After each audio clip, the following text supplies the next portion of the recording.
Super awkward FUN-CAST. You're listening to the Super Awkward FUN-CAST. Yeah. So let's just get this fucker started. Hey! Oh, are we recording now? Yeah, we're recording. Hi. Oh my gosh, it's a day. It's Game of Thrones Day. It is a day Dun, dun, that dun, that dun, is dun, coming dun, back. dun, dun. And the Mother of Dragons. My dad, so my dad just called me. What did he say? My dad is like, he's a very interesting guy. He's a very simple man. He's a very simple guy. Simple. And he is watching Game of Thrones tonight for the first time. Because he lives with like a guy. Ooh. It's just my dad's like so innocent. So he lives with this dude, and the dude is like a geek. Like he's a hardcore like cosplaying, LARPing, like into all the geek shit.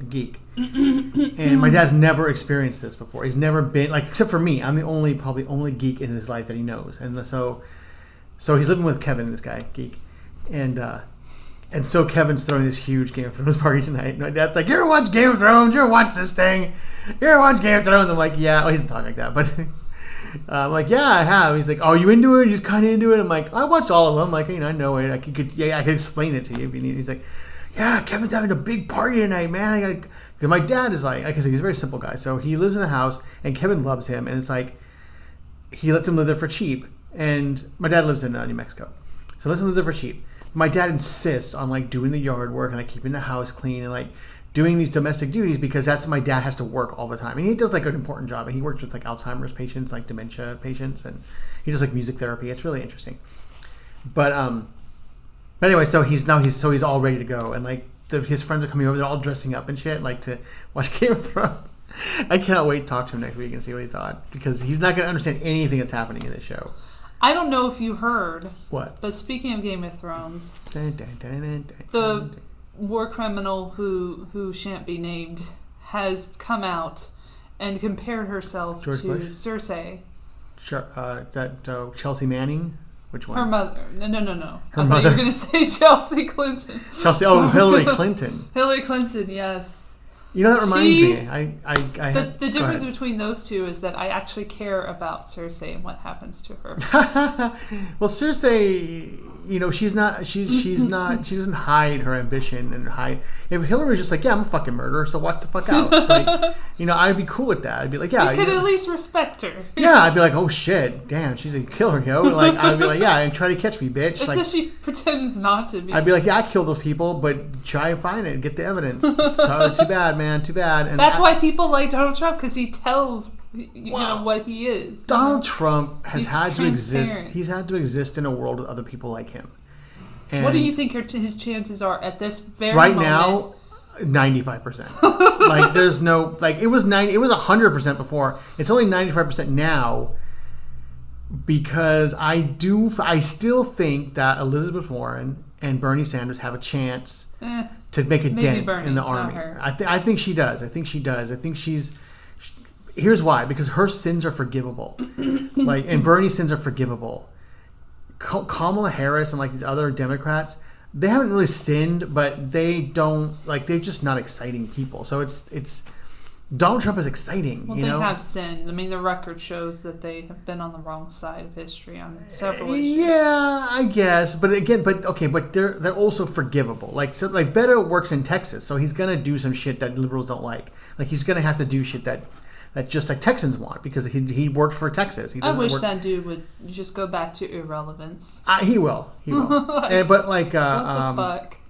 How do you lose to one of the worst politicians? But an incumbent politician in Texas, and so then and plus you a guy get amplified to the moment where you think you can run for president. Anybody can run for president, but yet. The Green Party has to work their way up to the president. Well, because the Green Party... So the Green Party... Let's say the Libertarians and the Green Party, okay? And I used to follow these things. I don't care anymore. But they have the liberal ideal, which is, compassionate. People like this shit. But they always have that one little nut jobber in there that's just like, no government. It's like, okay, well, are you gonna go out there and like pave the streets and like, like make sure these things and pay the cops and pay the fire department and like do these things? How is that gonna happen? Because if you're gonna say no government, then everything's privatized. And if you want it to be privatized, that's where we run into trouble, because then you get what we had with the California wildfires. You get the private fire services going to the rich people first and not taking care of the poor people. I don't get a politician coming out and being anti-government. That makes no sense to me. Because that's literally what politics is. Anti-federal government. So they're not anti-government in terms of like, they don't want to have like a mayor and a city council. They want people to be individually responsible. And they also want to have councils and committees. They don't want to have an overarching federal government telling what to do. They would rather decide for themselves what to do and then create a little society where they have their own rules. And so they're not anti-government, they're anti-federal government, like U.S. federal government. So that's the distinction. But then where does the Social Security come in there? Like, what do they don't think about that? They don't think about that. They think that it's all going to be, like if you're a doctor and you go into a town, the town pays for the doctor.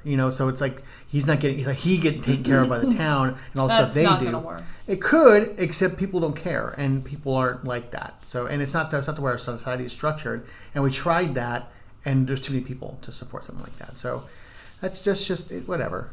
But anyway, what were we talking about before? Not my dad. Oh, politicians. So I was going to tell you, I donated to my first campaign since Bill Clinton the other day. I decided that I'm going to throw in with a candidate. What? Okay. Donald Trump. Threw some money in. Oh my gosh. He doesn't need it. I'm just kidding. He's going to win. April Fool. I'm just kidding. I'm about to say. No, actually, but I did subscribe to Bernie and to Warren's campaign emails, which is, to me, a huge commitment to the interest of these people. Yeah, it took me forever to get off his list. But I already have Trump and the DNC emails. I already have them. Well, because I want to see what they're doing, and that's important to know. I get it. What they're doing. But still, you're giving your data away. Oh, I don't care. All these third parties. What do I care about my data? What's on my data that I don't? But they'll keep. I have gotten calls. So I don't get any calls though. I've never gotten a phone call. I tried. I donated $3 to Elizabeth Warren. I did do that. She didn't get a phone call. So like what the fuck? But she didn't call me. I was kind of sad about that. But I like her. I like her. All the people that are out there. If you got to vote for somebody. You don't really. No, I do. But if you I'm telling the public you don't actually have to vote. Well, but if you don't, that they tell you to do, vote, if you don't throw in, then you can't influence anything. And if you really feel like something's wrong, then you should throw in and influence something at least to push it. Yeah, but if you're influencing the wrong people, then that's what I'm saying. There's no right person right now. So there's no right person at all. But that's why I fully support Giant Meteor. But you can push things in the right direction. So you can start, and I think she's a good step in the right direction. Like I said, her sins are forgivable. She's kind of a moron, socially, but economically and foreign policy and politically, that's okay. That's all right. I'm okay with that. I'm not. I am. Because, a lot of us aren't. I am, because it's not our responsibility to be responsible for these other countries. Like, they have decided, they've shown... Except it is, in terms of historically, the U.S. gets involved in other countries. Yes, and historically, and if we hadn't done that, we would probably wouldn't be in a mess we're in right now. So... Yes, but we need someone who recognizes that. Who cares? I don't care about them, because we have done this for generations. America first. We're not in America first, but we definitely should worry about our citizens. Like, that's important. And Flint and all the all of that stuff, right? So all the money we give to water. These foreign countries for their foreign aid, like to Honduras, for example, of giving billions of dollars to them and to Central America, and have them all just kick their people over here and keep the money. We could be giving that money to Flint. We could be taking care of our infrastructure here, but we're not. We're taking care of these guys down there instead, and Hillary Clinton going down there and making a mess. And also the military actions that are going on. Right. So all that stuff is happening. So I would say that's what I'm saying. That foreign policy to me in that manner doesn't matter to me. Now making treaties with people and saying, okay, look, if Britain gets attacked by Russia, we should help them. Because why not? Why the fuck not? Then we make them our bitch, right? Because who just said that? That America, Pamela Anderson just called the UK. Was it Pamela Anderson? Yeah. Yeah, she called America's bitch, and they are America's bitch. We bitched those guys so fucking hard. It's so funny. You want to talk about historical? We kicked their shit out of our shit. France is also our bitch, though. No, France is... to a lesser extent. Fuck France, dude. France is not our bitch. France is like... they're not our bitch yet. Like, we're on them. The dick's out. It's hovering around the anus. Like, it's going in. It's about to go in. But France is, like, bucking around. Like, no, it's like, get your hand in my dick into my ass. And, like, they're fucking stupid.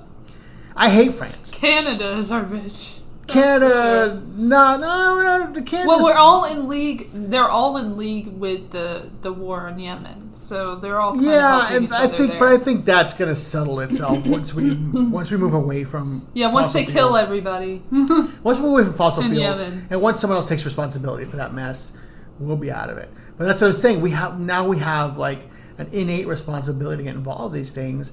And I don't want to be involved in these things. I don't want to be involved in Yemen, or I don't want to be involved in the Middle and Eastern Europe. I don't want to be involved in NATO. I don't want to be involved in any of that stuff. Like, when Trump says "Make America Great Again," I don't think about racism. I think about when there was prosperity here, but everybody didn't get to participate because there was racism, because there was like systematic racism. So let's take Trump out of the equation. Let's talk about America being great. I want that for everybody. I want that for everyone now. I want to go back to the... Oh, you want me to clip my nails? No, I need to clip mine. Look at them. What the fuck? I'll clip here. Put it. No. Your nails are long. What are you talking about? I know. I could kill someone. Is that natural? That's natural, right? Yeah. God, that's crazy. That's like almost Guinness Book of World. They can start curling around. You don't even know like how long these nails are. Dude, I literally cut my ankle. Not my ankle, but like you were scratching the heel. My heel. Yeah, I've done that. I cut my heel accidentally and it bled. I'm like, that's stupid. Not good. That's when you know. Anyway, see, maybe talk about this shit. I don't want to talk about it because it's just like, I mean, I'm trying to talk about stuff that I think matters. And if someone's going to be president, I would love to see Elizabeth Warren as president. I would love to see her try get a shot at it. Just like I want to see Trump get a shot. She's basically president in Detroit become human. Like they say President Warren and she looks just like her. It's like they just were like, yeah, let's just make her president. Why not? But I watched her like a town hall. I see her interviews and like she's awkward, but almost in an adorable way. Like she just like because she's not a social. I don't trust her. I mean, I don't trust anyone. Well, why not? But why not? Why not? What has she done to make you know? I mean, she has done some things. Well, she supported the war criminal Hillary Clinton. She threw with Hillary Clinton, but I feel like that's part. I feel like that's part of her. And she did it when she didn't even come out with Bernie beforehand. Right. Like I know. But I know. I understand. She waited until she was the nominee. But Hillary didn't win. If Hillary had won, then I would hold that against her. But I don't because Hillary didn't win. But she's also said some mean shit about Hillary Clinton, and she still holds the banks accountable, which is Hillary Clinton's like lifeblood. But I think they're all compromised at this point, including Tulsi Gabbard, whom everybody loves. I don't know if Elizabeth Warren is compromised. I'm not sure about that. I think not compromised in a fatal way, because to me, compromise for a politician means that you're owned by the banks and you're owned by Wall Street. I don't think she is. I think that she's come out pretty hard against these guys. I think she's a controlled opposition candidate. That's all. Maybe, but I think they know she knows what's going on, but she's only gonna just slap someone on the wrist a little bit. Maybe like John Stumpf, and she didn't. No charges were levied against him. But that wasn't her. But that's her job is not to levy those charges. Her job is just to put the facts out there. But there should be an oversight committee. Right, but that has nothing to do with her. She did her job. She's not the one that's in charge of deciding whether or not this guy gets charged and goes to jail. But she got the spotlight. Yeah, but all she can do is come out and say, right, the AG is in charge of that stuff. But I'm saying it's a show. It's all a show. But you can still still go in there and push things in the right direction. And but how has anything changed for Wells Fargo in terms of their fraud cases? Like, how have we seen any movement? Well, they paid some money, not a lot, but they paid some. So they just pay money and they get out of situations. But yes, but and they can still have a business. But I can't if I do something. No, but really that's wrong. that's the issue. Is that but you have to make small steps. So now people are aware. People are becoming more and more aware of these things. But I think a lot of it that people don't understand the nuts and bolts of like the financial crisis or the way the banks are too big to fail, like that. Have you heard of 1MDB? The whole scandal? No, 1MDB from Malaysia. There's this whole scandal with the prime minister or ex-prime minister laundered all this money from the taxpayers, and he put it towards, oddly enough, the funny part is when it was put into his stepson's account, and his stepson ran Red Granite Pictures, which was... No, remember, that's Ben Stiller's... The one that produced Wolf of Wall Street. No, which is ironic as fuck, because $100 and something million, the most expensive film ever, was money laundered. Like, it was like a whole scheme to commit fraud. And I don't know how Leo is involved in that, like how much he knew, but Leo DiCaprio, the producer, but it's really fucked up, and it has Goldman Sachs involved as well. Of course, they have people who gave loans that they knew weren't going to be good yet again. Good. And the FBI is involved. The DOJ looked into it. It's still looking into it in several different countries. Now that's what I'm talking about. Things are being pushed in the right direction, and I don't think... And nobody knows about this scandal. You need to look up one MDB. That's because no one's going to understand it, and no one's going to care. If it were a movie, they'd understand. Well, but again, they won't make it into a movie until way later, until all the people are dead. I'll tell you what pushes people towards understanding these things: the college scandal thing. Because the college scandal thing...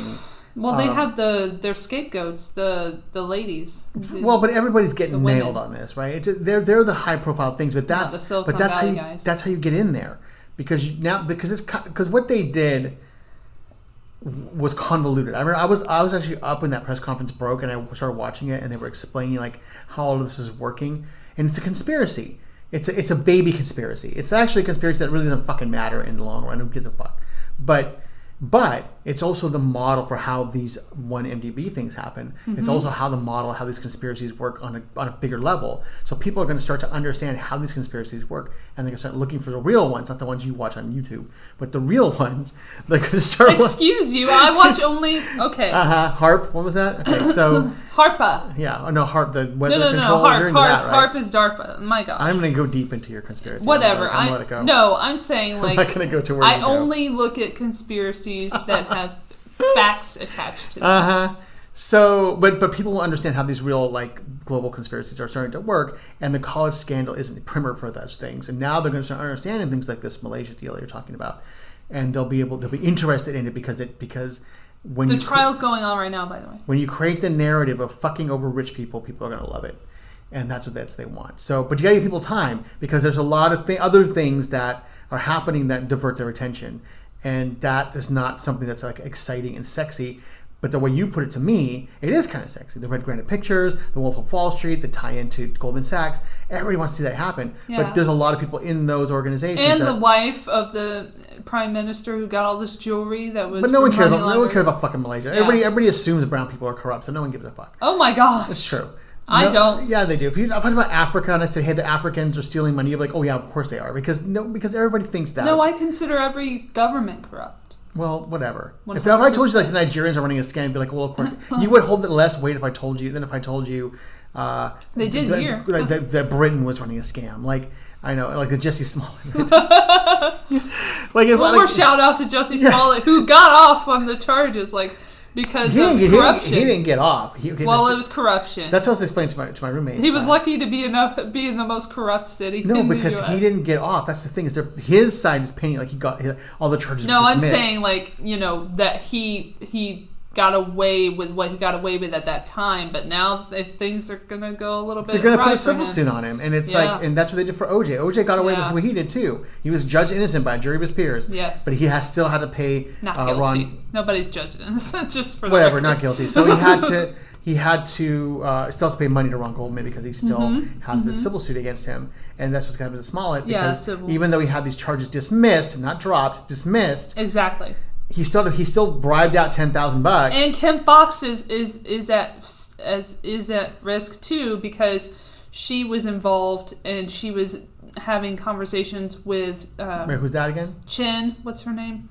The one who was the former staff member of Michelle Obama's. Oh. There's a conspiracy. It's the arms. You can't. It's the arms. I know. Oops. It's hard. It's hard not to. That was not even on purpose. I swear. Damn, you're racist. I'm not. You're like Veronica Mars level racist. Like, you're just like anyway, so we were racist. Talking. Let's stay on this subject real quick. You don't want to know why I think that show's racist?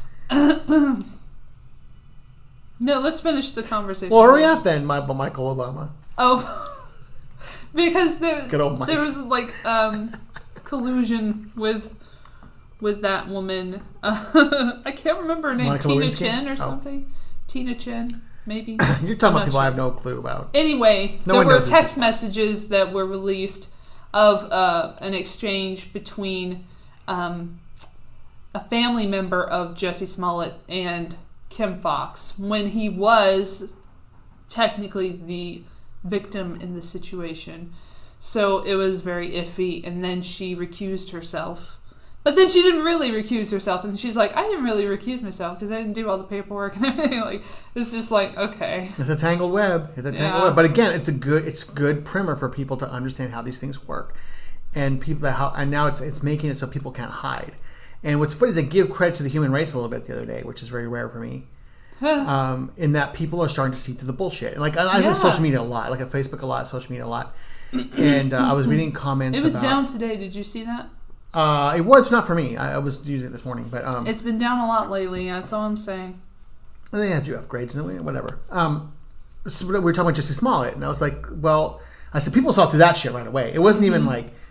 Well, not everybody. Well, but it depends on your bias. Well, I mean, when I'm reading these comments on like TMZ, because TMZ's the best because they'll break these stories, and the comments are really a good cross section. They actually kind of helped perpetuate some misinformation. That's fine. I don't care. But what happened? Well, because and they're doing that with the Michael Jackson thing as well. Because people saw through the bullshit, and it's like you read the TMZ comments and no, I get the comments. Yeah. Well, that's what I mean. That's all I care about is the comments. Yeah. The fucking story. But like the comments are a good cross section of people because everybody kind of reads that stuff. So you see a lot of different levels of like intelligence and like know-how and things. Well, that's what I'm saying. Well, you see different levels of it. Everybody was like, this is bullshit. On the TMZ thread, everybody was like, this is fucking bullshit. No, there was a couple people in there being like, oh, don't believe it, I believe Jussie. But everybody else, I mean, like it's 90% of the people on there were like, nah, this is fucking bullshit. I was like, finally, people are starting to see through this shit. I think it helped that we had the whole situation with the Red Hat kids, with the MAGA kids. That really opened up a lot of people's eyes about the bias. Well, I think people are starting narrative that people are pushing. Starting to understand how the media manipulates things to get your eyes on stuff, and that there's no one that we can trust. They're brazen at it now. They're right. You're brazen, exactly. Everybody. And it's like that's what's driving the human race crazy, is that we've come to rely on the media for information. Like my mom is like obsessed with the news because growing up the news was like the only, like the TV news and newspaper was the only way she could find out about the world, and there was some integrity there. There was like a Dan Rather, there was a Walter Cronkite, there was the people that were like journalists. Well, Dan Rather's kind of gone crazy, but he, Cronkite went to the Bohemian Grove a few times. What does that Just mean? saying. I don't understand what that means. Bohemian Grove, one of the conspiracies, the place in California where all these rich fucks get together and worship Moloch and shit. Well, of course they do. They got to worship somebody. Everybody's got to worship someone. And have their conversations about the foreign policy. That's fine. But okay. But still, he was still a newsman. He was still a journalist. He went out in the field. Dan Rather went out in the field at wartime and like saw these atrocities. Like he did those things. Then anchors now don't do that shit, but he did. Those guys did it. So they trust these guys to tell them the truth. And I think they were interested in the truth as well. I think they were interested in relaying the truth as journalists. Aside from making money, they want to be journalists, and they were journalists. And also anchormen. It used to be embarrassing to get a story wrong. Yeah, no, exactly. It used to be a national embarrassment. There used to be fucking integrity in Dan Rather made a mistake in a fucking report, and he got shit for it for years. And there are people who don't even retract statements, and they don't have anything to worry about. That's because they've made it okay. It's disgusting. People want that 24-hour hit. They want that fucking heroin right now. So they are excusing a lot of this bullshit. I don't excuse it. I don't either. But I think people are starting to understand that they can't take the first hit anymore. Now you got to look at it and be like, yeah, you got to think about that. And what's weird is the people that come out that are semi-intelligent that are like, oh, well, you can't just keep saying everything's fake off the bat. I'm like, yeah, you can, because now we can't trust anybody. So no one has anywhere to go. Also, back in the day, we had Operation Mockingbird, where oh my god, I love your conspiracies. It's not a conspiracy. Yeah, it's an actual conspiracy. You learned on YouTube? Is it a YouTube thing? No, this is when they paid reporters to do the bidding of the CIA and be mouthpieces for the CIA. You don't have to pay them anymore, is what I'm saying. Like, they'll just do it. And they give you a contract with their network, like John Brennan. So they will let these former CIA agents be advisors on the show, or sometimes bad campaign managers like Corey Lewandowski. They'll just give them a job to just say whatever they want. Yeah, well... So it doesn't matter anymore. Like, they don't have the interests of truth in mind. No, but people will find it. And it takes time. It takes, just like it took time to do all of this, it takes time to undo all of this. By the way, I want to congratulate Jimmy Dore on leaving the TYT network. Who that is. I don't give a shit if you know. No one knows who that is, Elle. Yes, they do. I'm telling you right now, anyone listening, if anyone's listening at all, he's a progressive, the one guy out there listening, independent media guy. No one cares. But he's like a comedian. Anyway, Jimmy Dore. Oh, Jimmy Dore. I said Jimmy Udor, and I was How like, dare you? You said Jimmy Udor. I said Jimmy Dore. See, Jimmy Adore. Jimmy Adore. Jimmy Adore. What is it? Who's a Jimmy? I don't know. Like, I actually know Jimmy Dore. Okay, I know him. I know him too. I've met him. I've worked with him several times and had him on my shows. He's amazing. We love him. Friend of the show. I know his wife very well, and I know him very well. And she's awesome too. Yeah, he was on my. She was on some of my first shows that I produced at the Improv, and he was on those because I love his. I used to love his political. Now he's a little bit. He's gone a little bit over the top, but. I used to love. He used to have this shtick he did with the political slideshow, and I fucking love that shit.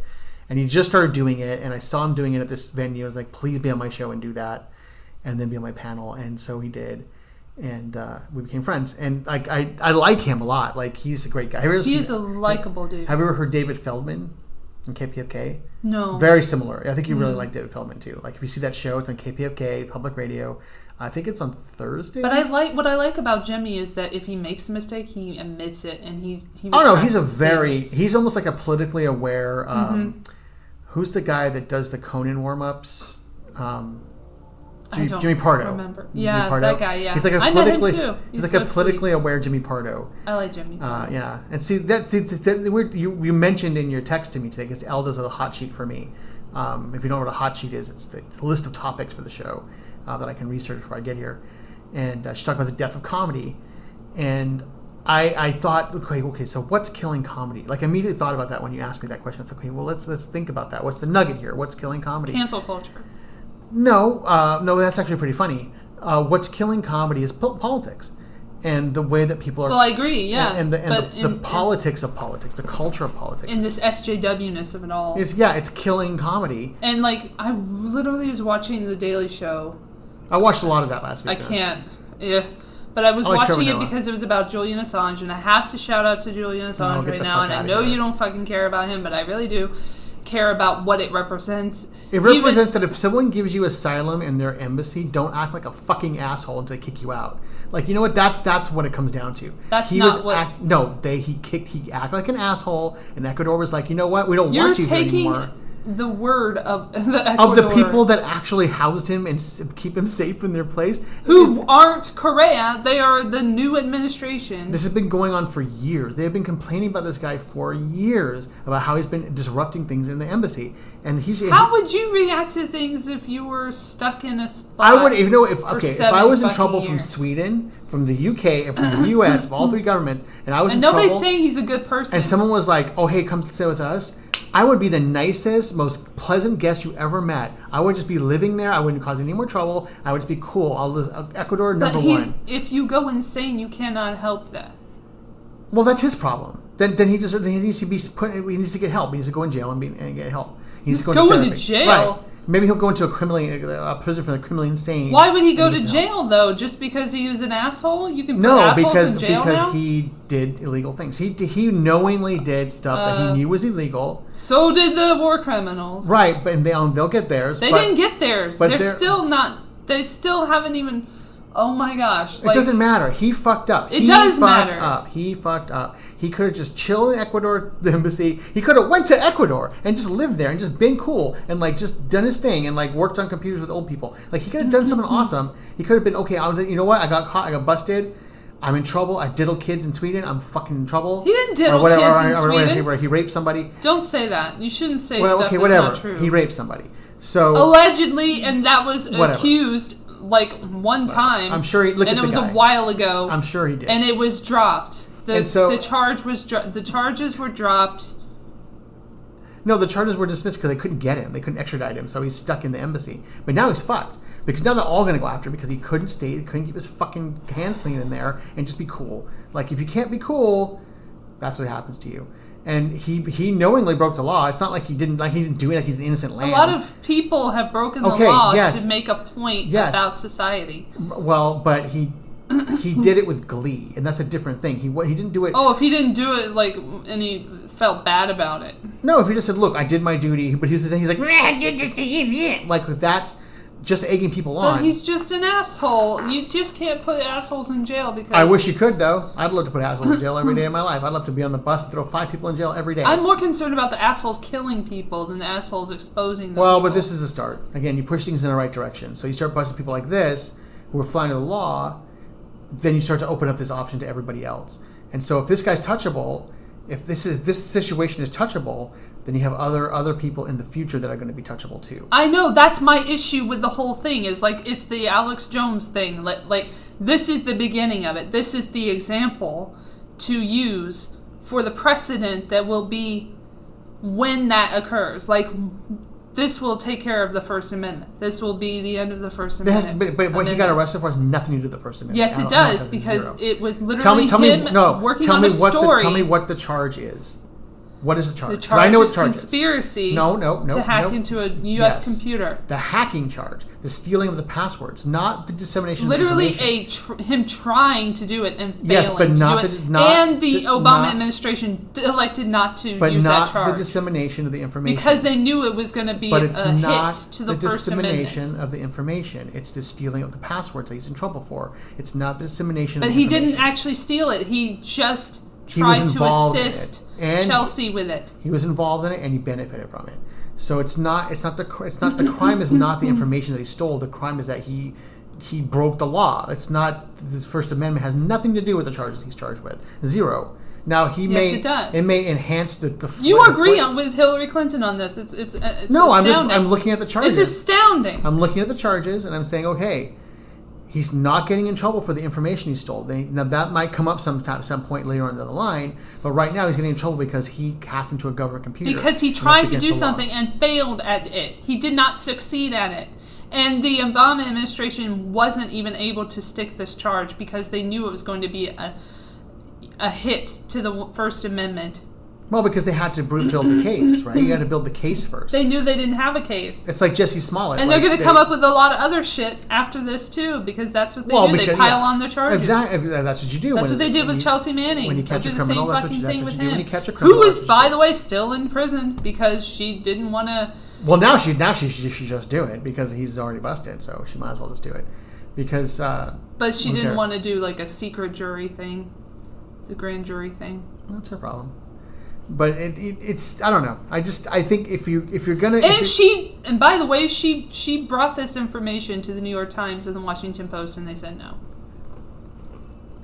Yeah, and then the Washington Post already knows the rules. Then she went to WikiLeaks and she was catfished or whatever by this journalist who was trying to get information about it. Yeah. So it's a very complicated story, and it's not as easy as like black and white, like this person's good, this person's bad. Nobody's good or bad in this fucking world, and I'm sick of people. Wait, look at this way, Elle. If you decide at some point you're going to break the law, you need to plan and figure out how you're going to get away with it. These guys did not do that. They thought they were going to be protected somehow. They thought somehow this Robin Hood mentality was going to save them, and it didn't. But everything that we learned from the WikiLeaks still has value. And still means something, and still made the world a safer Well, even place. If you assassinate a dictator, you still assassinated a dictator, regardless if you changed the world for the better or not. He didn't kill anybody. You still committed murder. What I'm saying is, it doesn't matter what the result is. If you commit a crime, you commit a crime, and if you knowingly But that doesn't apply to the elite who commit the crimes. It only applies to a few of us. It should apply. It doesn't, but it should, and at some point it will. And that's what I'm saying. All these things are moving. It's not going to happen overnight. It's going to happen in steps. Yeah, they will slowly take away all of our rights. That they are not rights anyway; they're privileges. Only That's the Democrats what they are. Only the Democrats if you can take again. them away, as George Carlin once said, if you can take them away, they're not rights; they're privileges. Yeah, I guess you're right. I suppose, but I don't think it's going to be as a result. That's of this. what's going to happen. That's how history has taught me, is that this is a snowball effect. That's how it works. Well, history has also taught me that everything swings one way or the other. So we may go through a period of time we have this authoritarianism, and then we may go. Meanwhile, the cat is cute, and I love it. I love that the little stupid cat. It's so cute. Dumbass cats. It's not the cat's fault. The kids gave the cat to the guy for warmth and friendship. I don't care. This stuff is exciting to talk about, but in the long run, it gives a fuck. No one cares. I give a fuck about the rights that are taken away from all of the citizens and the new world order, chaos out of order, or order out of chaos, or whatever they want to do it. However they want to do it, and then the robot uprising that will eventually come around. Oh my god, you're YouTube, dude! You gotta get off the YouTube. You have to. You must. I don't need to be on YouTube to see the robots are taking over. Go out and start doing things again. Robots are taking over. That's the fucking truth. That's all over the world. My god. They will have our jobs. They're taking our jobs. Oh my god. They're gonna take our jobs. You need to go out somewhere else. I'm sorry. I'm so sad for you that They'll be the new immigrants. They'll be the new immigrants, and then we'll be like irrelevant, and then they'll take over, and then they'll have to go after the oligarchy, and then the oligarchy will have to go against them, and it'll be a fight. And I'll be rooting for the robots. Let me tell you why Veronica Mars is racist. Okay, let's. Because I haven't heard this before. No, so this is interesting. Okay, so I tried to watch this stupid show. I'm trying to figure out why you would think that, because I don't remember everything. So about the first, this happens in like the third or fourth episode of the series. I know there's some weird stuff with Weevil. Weevil's the black kid, right? No. The Latino guy. Okay, Weevil. Anyway, that's a horrible name for somebody who's a minority. Anyway, but. Because you know what a weevil was, right? What a weevil is? Yeah, he's a gang member, too. No, do you know what a weevil is? No. It's a boll weevil. Oh, boll weevil. Yeah, I know a bug that eats cotton. Yeah. All right, so any minority that has to deal with a cotton anything is... Dude, he was the bad guy in the beginning, too, and they made him good. So, there's one black kid in Veronica Mars. Percy. Right. Dags. I know his name, that's sad. Right. His real name. I don't know his name on the show. Oh, you don't know his name on the show? So, anyway, he's the black kid, and in one episode, they suddenly cast another black person, a girl. Oh, yeah! One other black person in the school. Veronica Mars takes it upon herself to think, black kid needs a friend. He should be dating. Well, naturally, he should just date the other black person. And so they do, and she's so happy to get the only two black people together in the school, and like at the end of the series, literally the end of the show, the episode, is her smiling, like she's so thrilled these two black people are getting together. And I'm like, dude, that's so fucking racist. Like that is like South Park made a whole episode about that. Do you remember that one when Cartman got the two black kids together, like Token and the other kid, because there's only two black kids, so that's racist to me. And not only that, but the show is incredibly sexist, and their fans are what do they call their fans? I was reading that yesterday. Marshmallows. The whitest thing you could possibly eat. What does that have to do? Because it's so white. And it's I never understood it. And it doesn't even make any sense, right? It doesn't make any, I guess it's Mars and then marshmallow, I guess. I don't know. Because it's white. It's white. It's fluffy. Just like the show. They don't even have marshmallows in the show. No. But people, because of Veronica Mars. No, I know what it means, but still it's stupid. Because it's white, it's fluffy, just like the show. I miss Selfie.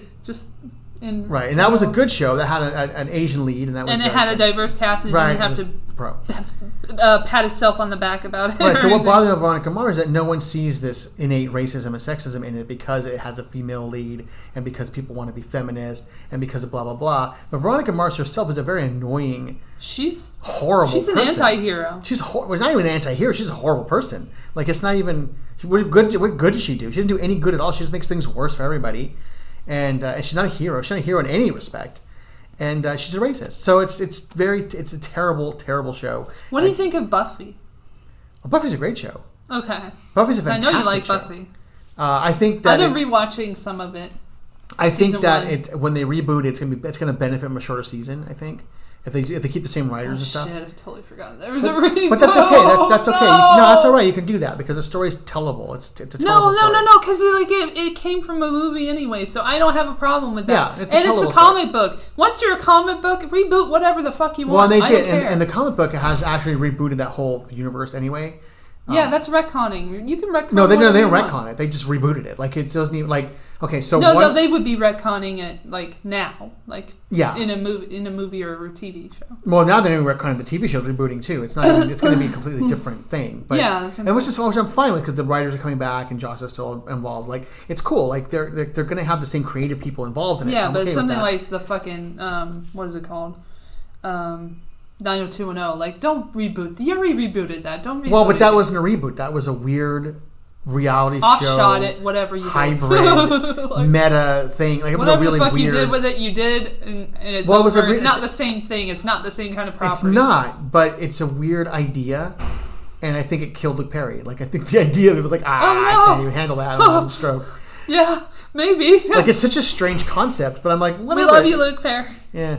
I mean, I don't love you. We don't know you, but like, I know a lot of people that did know him, and I have. But he's a decent dude. I have never heard one bad thing about that guy. Never heard anything bad about him. Not even drugs. Like, not I drugs. heard He's a smoker. He was a smoker and a drinker. Those were the two things. Yeah. The two things that I ever heard about him, but not in a bad way.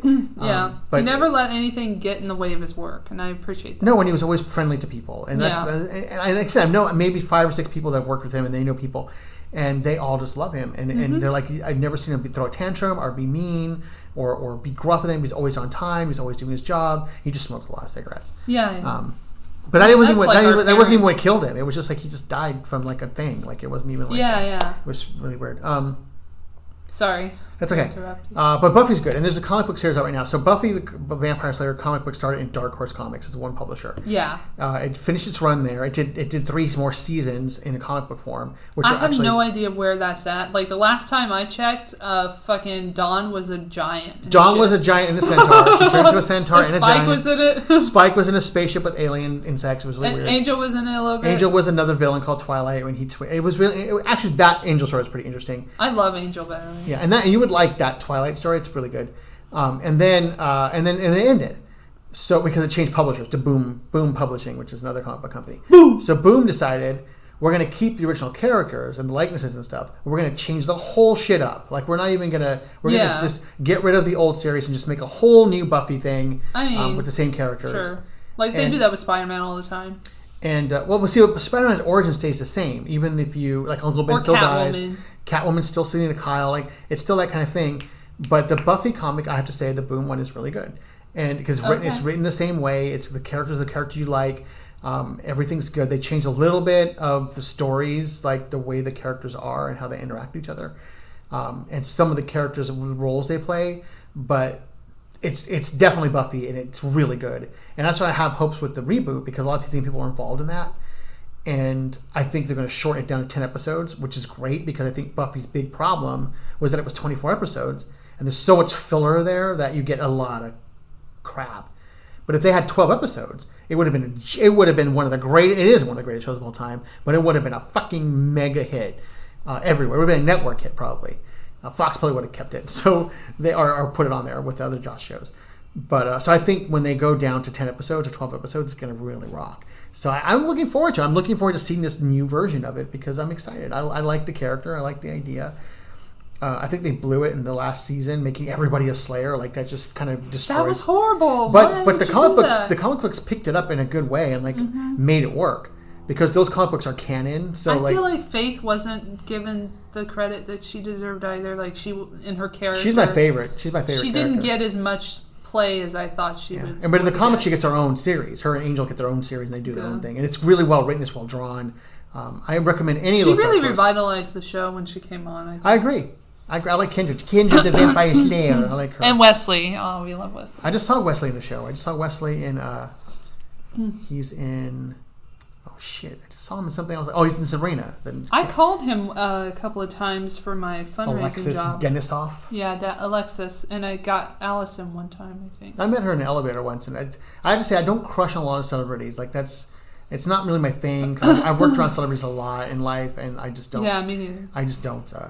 But I met her, and I was almost like drooling. I was like, oh my God, Willow, you're standing right next to me. And she was like so friendly and nice, and she had a lot of makeup on. My only issue with Buffy in terms of storytelling was that Willow, like once they made her lesbian, and that's all I can say because that's what happened, then people were like, oh my gosh, I love Willow and Willow Tara and everything. And I'd be like, but she wasn't a lesbian before, and they just like literally made her one overnight. Aren't we supposed to be kind of like annoyed by, or a little? But I don't know if you've ever been around people that have discovered that they're gay. How many people you've been around like that? But that's how it works. Like it's really weird, and it doesn't make any sense.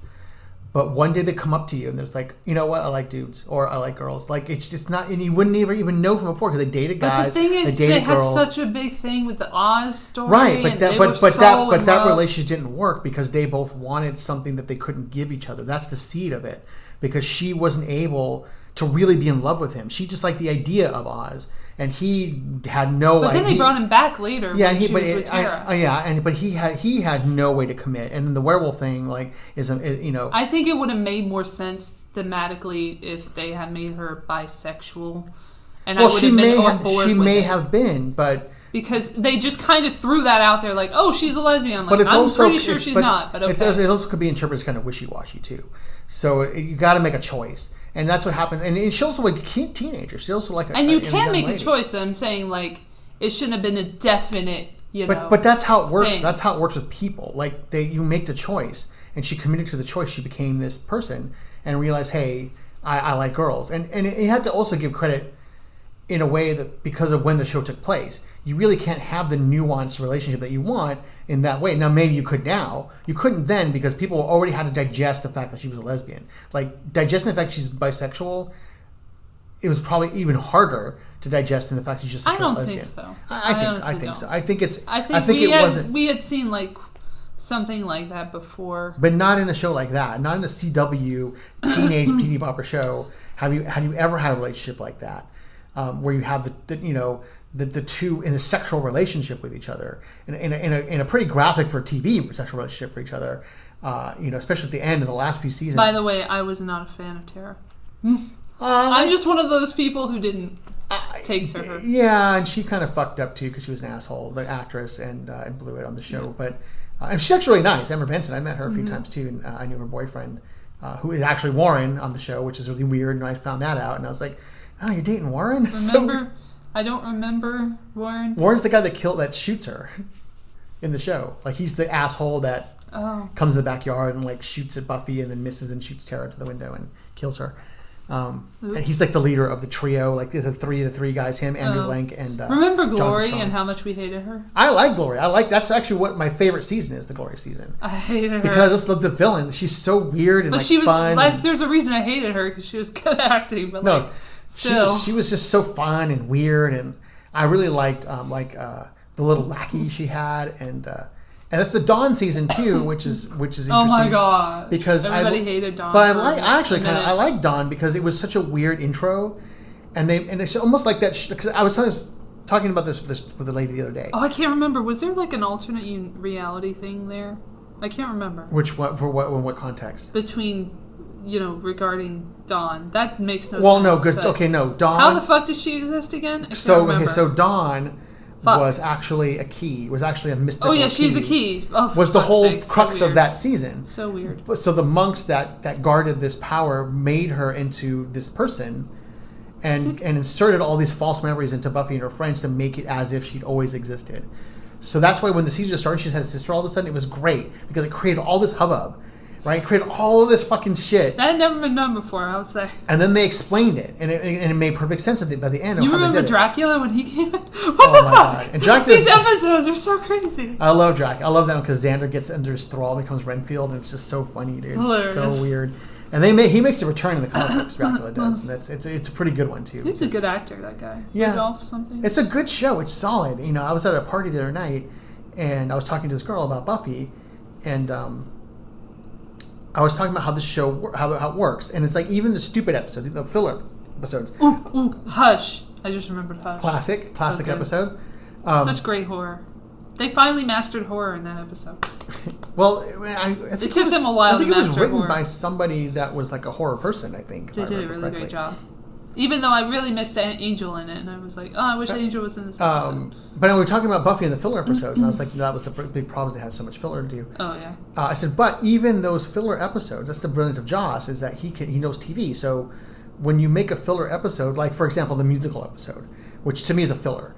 You have to move things. But something important always happens in these episodes, even if the whole rest of the episode is a piece of shit. Actually, the one I think of all the time is the one where Buffy and Angel are possessed by the ghosts of the 50s. Remember that one? Okay. So horrible. Such a stupid idea. I only have eyes for you. Yeah, that it's one. Sad that I know so the dumb. But important things happen in that episode nonetheless. And if you miss it, you miss an important story point. Exactly. So they managed to bury those story points in there, even though the episode was stupid. Or Beauty and the Beast. Was that the name of it? Oh, the one where the guy takes steroids and turns and kills his girlfriend, that one? No. Oh. The one where he's brought back to... He comes back from hell, from the ring. All right, okay. The Claddagh ring. I used to have but that's not filler, though. That's an actual mythology episode. I mean, it's not... Yeah, it was a huge episode. Yeah, no. I mean, they had to make it huge because the end of season... Or Amends. Of what? Amends. Which one is that? You get to remind me what the plots are. I don't know the titles.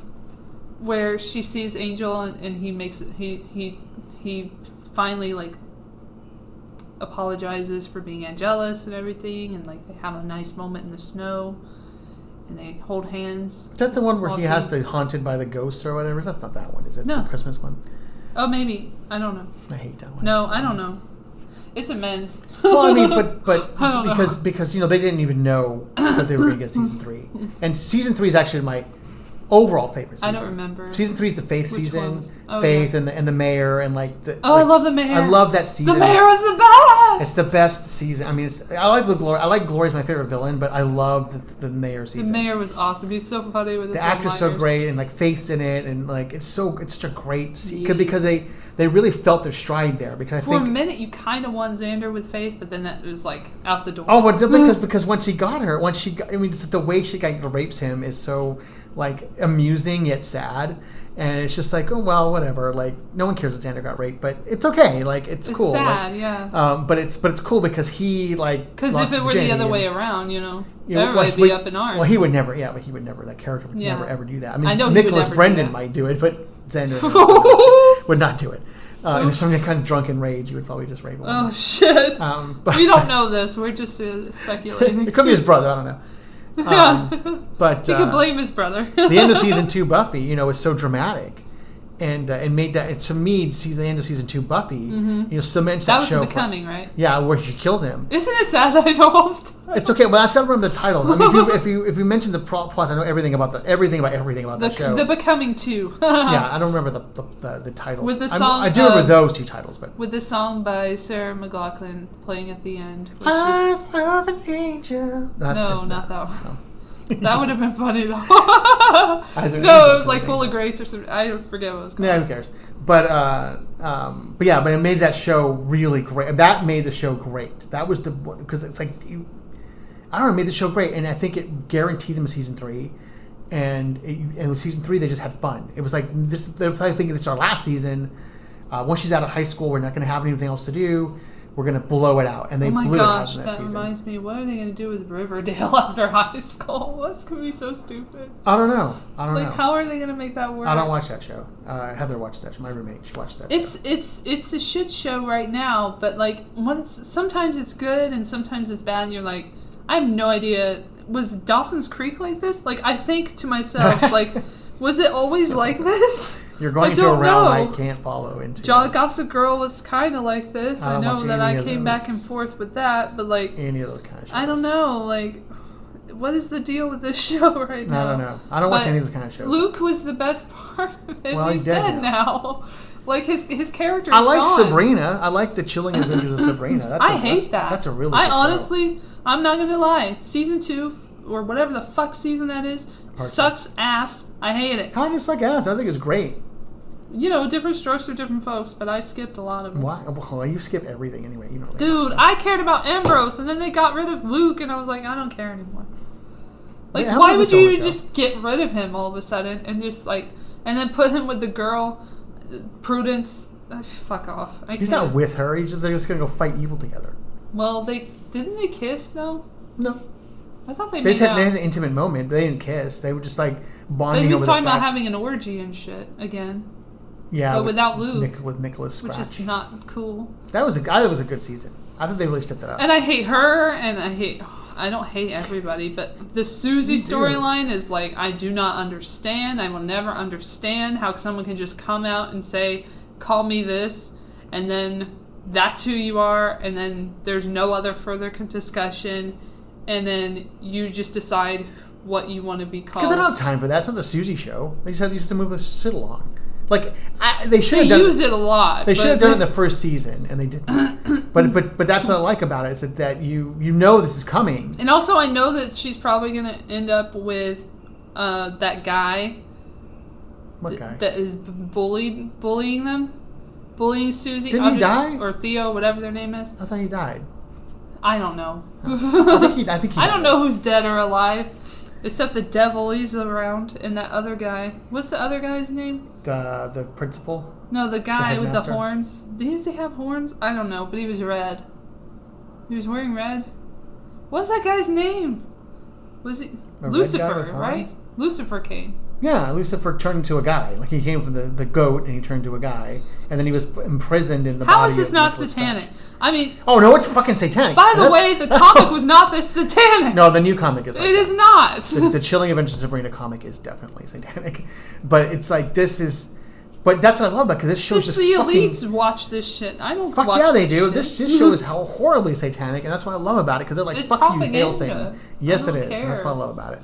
I don't like sacrifices and shit. Fuck yes. I love the fact that the angels are the bad guys. Like I don't like that they're demeaning witches this way either. They're not demeaning witches. The witches are the villain. The witches are the heroes. Turning witches into Satan worshippers the last few years. It's really ridiculous. Yeah, but they make it very clear that there are other kinds of witches that aren't Satan worshippers. We're just looking at one facet of these witches. Why are they just focusing on the Satan worshippers if they're not worshiping Satan? Because it's more exciting. Because they put Satan in everything. You see that fucking song from Billie Eilish? Good girls go to hell. All good girls go to hell. I saw her. It's literally my Lucifer is lonely. What the fuck are you talking about? I've only heard one song from her, and I watched it on Jimmy Kimmel. She was a guest on Jimmy Kimmel, and she was doing a song, and I never heard of her before. So I'm watching her on stage, and she's real cute. She's a super cute girl. Oh yeah. And she's dancing around. She's singing this song, and the song is kind of emo-ish. It's like really weird. It's funny. Got the band behind her. She's wearing this sweater. Okay, and it's got like this red ink on it, which is really like a red pattern. Mm-hmm. I'm like, that's a really stupid sweater. It's a green with like a red pattern on it. I can't really tell what it is. I can't tell what it is on her shirt, but I can see her moving around. It's probably blood. No, she like puts her arms out. She's like, it says "die" in blood on her shirt, and I fucking lose it. I'm like, oh my god, I want to get married right now to this girl right now. Ew, she's 17. I don't care. So I'm like, I didn't want to fuck her. I just want to marry her. So, you can't marry her either. I can get it. I can get married. She can't consent. I can't. She can't consent to the state of California. You'll have to go to New York. So then she does this thing, right? So two-thirds of the way through the song, this sheet drops in back of her. This white sheet drops in back of her that covers the band up, and the shadow of the band is in back of her, and it's playing behind her. And she's like singing the song, goes like this breakdown, and she's like kind of do this little dance. Then this like in the shadow puppet of this gigantic demon pops up behind her. Of course, and it's like Rah! And it's behind her, and she's like Rah! And the strobes come on. I'm like, oh my god, I'm so in love right now. If I was 16 years old, I would be jacking off to the screen in my friend's house. I don't care who's watching me. I would just start jacking off. Stop. And I was like, oh my god. And I said, where has this girl been my whole life? Like, this is an amazing act. She's been groomed. It's fucking amazing. I said, this is great because this is what we need right now. We need like a little teeny bopper, Hannah Montana, Marilyn Manson. That's what the Illuminati said. And fine. Here we go. We got it. Oh, I didn't see the video on YouTube. I saw it on Jimmy Kimmel. So, because I happened to be at my friend's house watching TV, which is really weird, by the way. That's a whole other thing. Watching TV for a week for 10 days is really strange. Ooh, that must fuck up your psyche. Well, I only watch Food Network, and oh, okay, never mind. Never mind. I thought you were like watching Fox News and CNN. No, she doesn't have Fox News. Which I actually like watching Fox News because it's. Do you like Tucker Carlson? I like watching his little bits. I like Tucker Carlson. I like Shep. I like Shep Smith. I used to like Bill O'Reilly a lot. I just like those shows. I like watching. I know why I like watching Fox, and this is the reverse of I think their intention. Mm-hmm. I like watching Fox News because it's not anti-Trump 24/7. Like I get a break from it. They actually have news on there. They actually have stories about other things, and they put a positive spin on all that stuff. So I like watching Fox because it's not CNN. Like I just oh my gosh, I thought you said not CNN. It's not CNN. That's a good one. That's what I call that. Let's call CNN not CNN. That's what MSNBC is. Not CNN. MSNBC is not CNN. It is not CNN, isn't it? That's funny because of course we just coined this today. So that's fucking awesome. Yes. So because my friend is ultra lib, and so Fox News is not CNN. Our friend is ultra libby, and she has MSNBC and CNN, but she doesn't have Fox. So I watch some CNN. I watch like Don Lemon because it's the only thing that must on. Be fun. Well, because sometimes Food Network just plays like the Great Bake Off or whatever, and I don't care about that shit. Or like there are no lemons on the Food Network, are there? They did not have a lemon. No, they did was a lemon challenge. In Chopped, they used dehydrated lemons. Okay, so I hate lemons. Different topic. That is weird. But yeah, so I watched a lot of TV, and so I watched a lot of commercials. Oh my gosh. Which I don't ever get to see on TV. I know there's some horrible ones out there. But I watched like Jimmy Kimmel. Some of them just don't make any goddamn sense. You don't know I'll tell you what, no sense. And I'm like, what the fuck is happening? Although some of them are fucking pretty brilliant. Oh, there was one that was like Buffalo Wild Wings. It made absolutely no sense. Is that the one with the hamburger? I can't remember. Okay. There was a dude in it. Of course, it was Buffalo Wild Wings.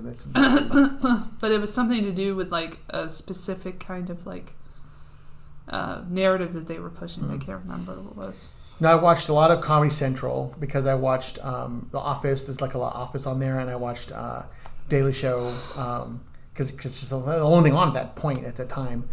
And I like Trevor Noah. I actually like him because he tries and he has interesting guests on. Like he had a guy that's in the new Les Miserables movie, but the series, the BBC thing, but not Dominic West, who's the lead. He had a guy who's not the lead in there. David Oyelowo? Yeah. He was also on The View. He's not special. But it's cool to have him as a guest. Trevor isn't special. And he's actually, I like people from Africa because they're fascinating, and I like Trevor because he's from Africa, so he's able to like identify with this guy, like ask him questions, But they ended up talking about his dad and sleep floor, which is really weird. Oyelowo, is he from Africa? Yeah, he's from Nigeria, I think. Nigeria? Okay. Yeah, because his dad Did was he immigrate when he was a little child? No, he was... the UK? No, he actually is an American. He lives in America. He lives in Los Angeles, from what he told Trevor. I see. He lives in LA. He lives in LA with his dad. And his dad's from Nigeria. And that was his mom from the UK? They did not mention his mom. Oh. So I don't know. Ooh, they just bad subject. He lives with his dad. Okay. So, but yeah, he was just talking about showing his dad like Hollywood. And, like his dad's like, it has a leaf blower and like blows leaves around. It was just really funny. Okay. And then I watched another Trevor Noah interview with, I don't know. I mean, the anti-Trump stuff is like, whatever. Like it's trite for me.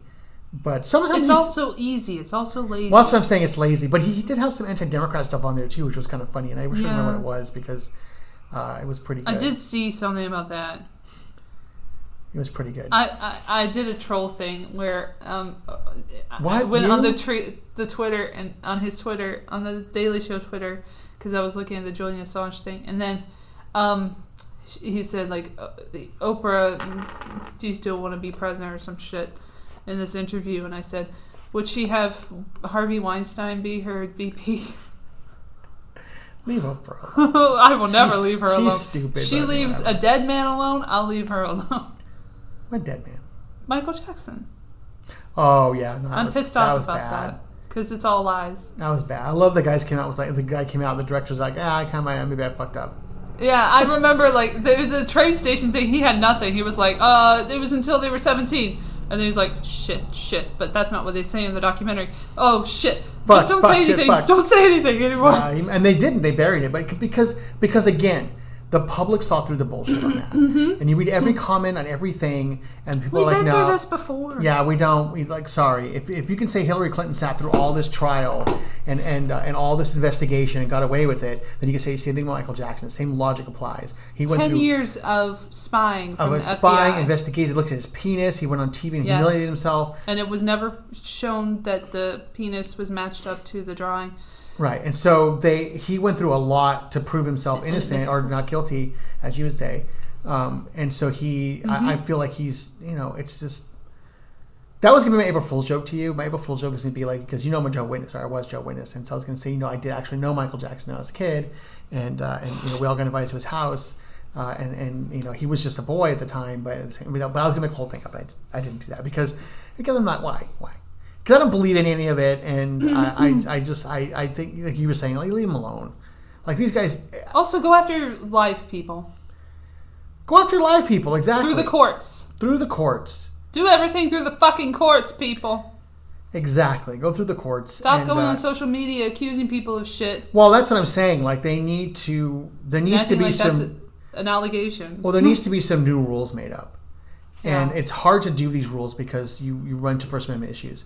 But you need to say, okay, if you are going to allege a sexual crime against somebody, then neither the accuser nor the accused can be named in the media until there is an actual verdict as to whether or not this crime took place. So if I allege that you raped me, then I did not. Right. If I allege you did, then and the media picks it up, they can't report anything about it until you are convicted of being a rapist, and then they can throw your name all over the place if they want to, and that's fine. But if I allege it, and if I break the rule, and I say, well, it's Elle Latham, then it wasn't. And then if it turns out to not be you, then I get in trouble, in big trouble, and I get what's the word I'm looking for? Like the same sentence you would get as if you were convicted of rape. I would get the same sentence for lying about it. Yeah, kind of like what people want with the Jussie Smollett thing. It's like, if you say a hate crime occurred and it didn't, then you should get the same treatment. You should get exactly the same treatment. Hate criminal would have had. But when you allege something like a Harvey Weinstein, for example, he should not be named, nor the accuser not be named. If they choose not. The accuser could be named if they choose to be named. The accused should not be named until there was a crime actually committed, because now people are using that. I think it should be, at least the criteria should be that they have a court case going on.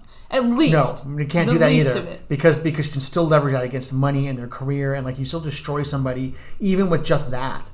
So you can't, and that's what I'm saying. But it should be an allegation. It should be alleged.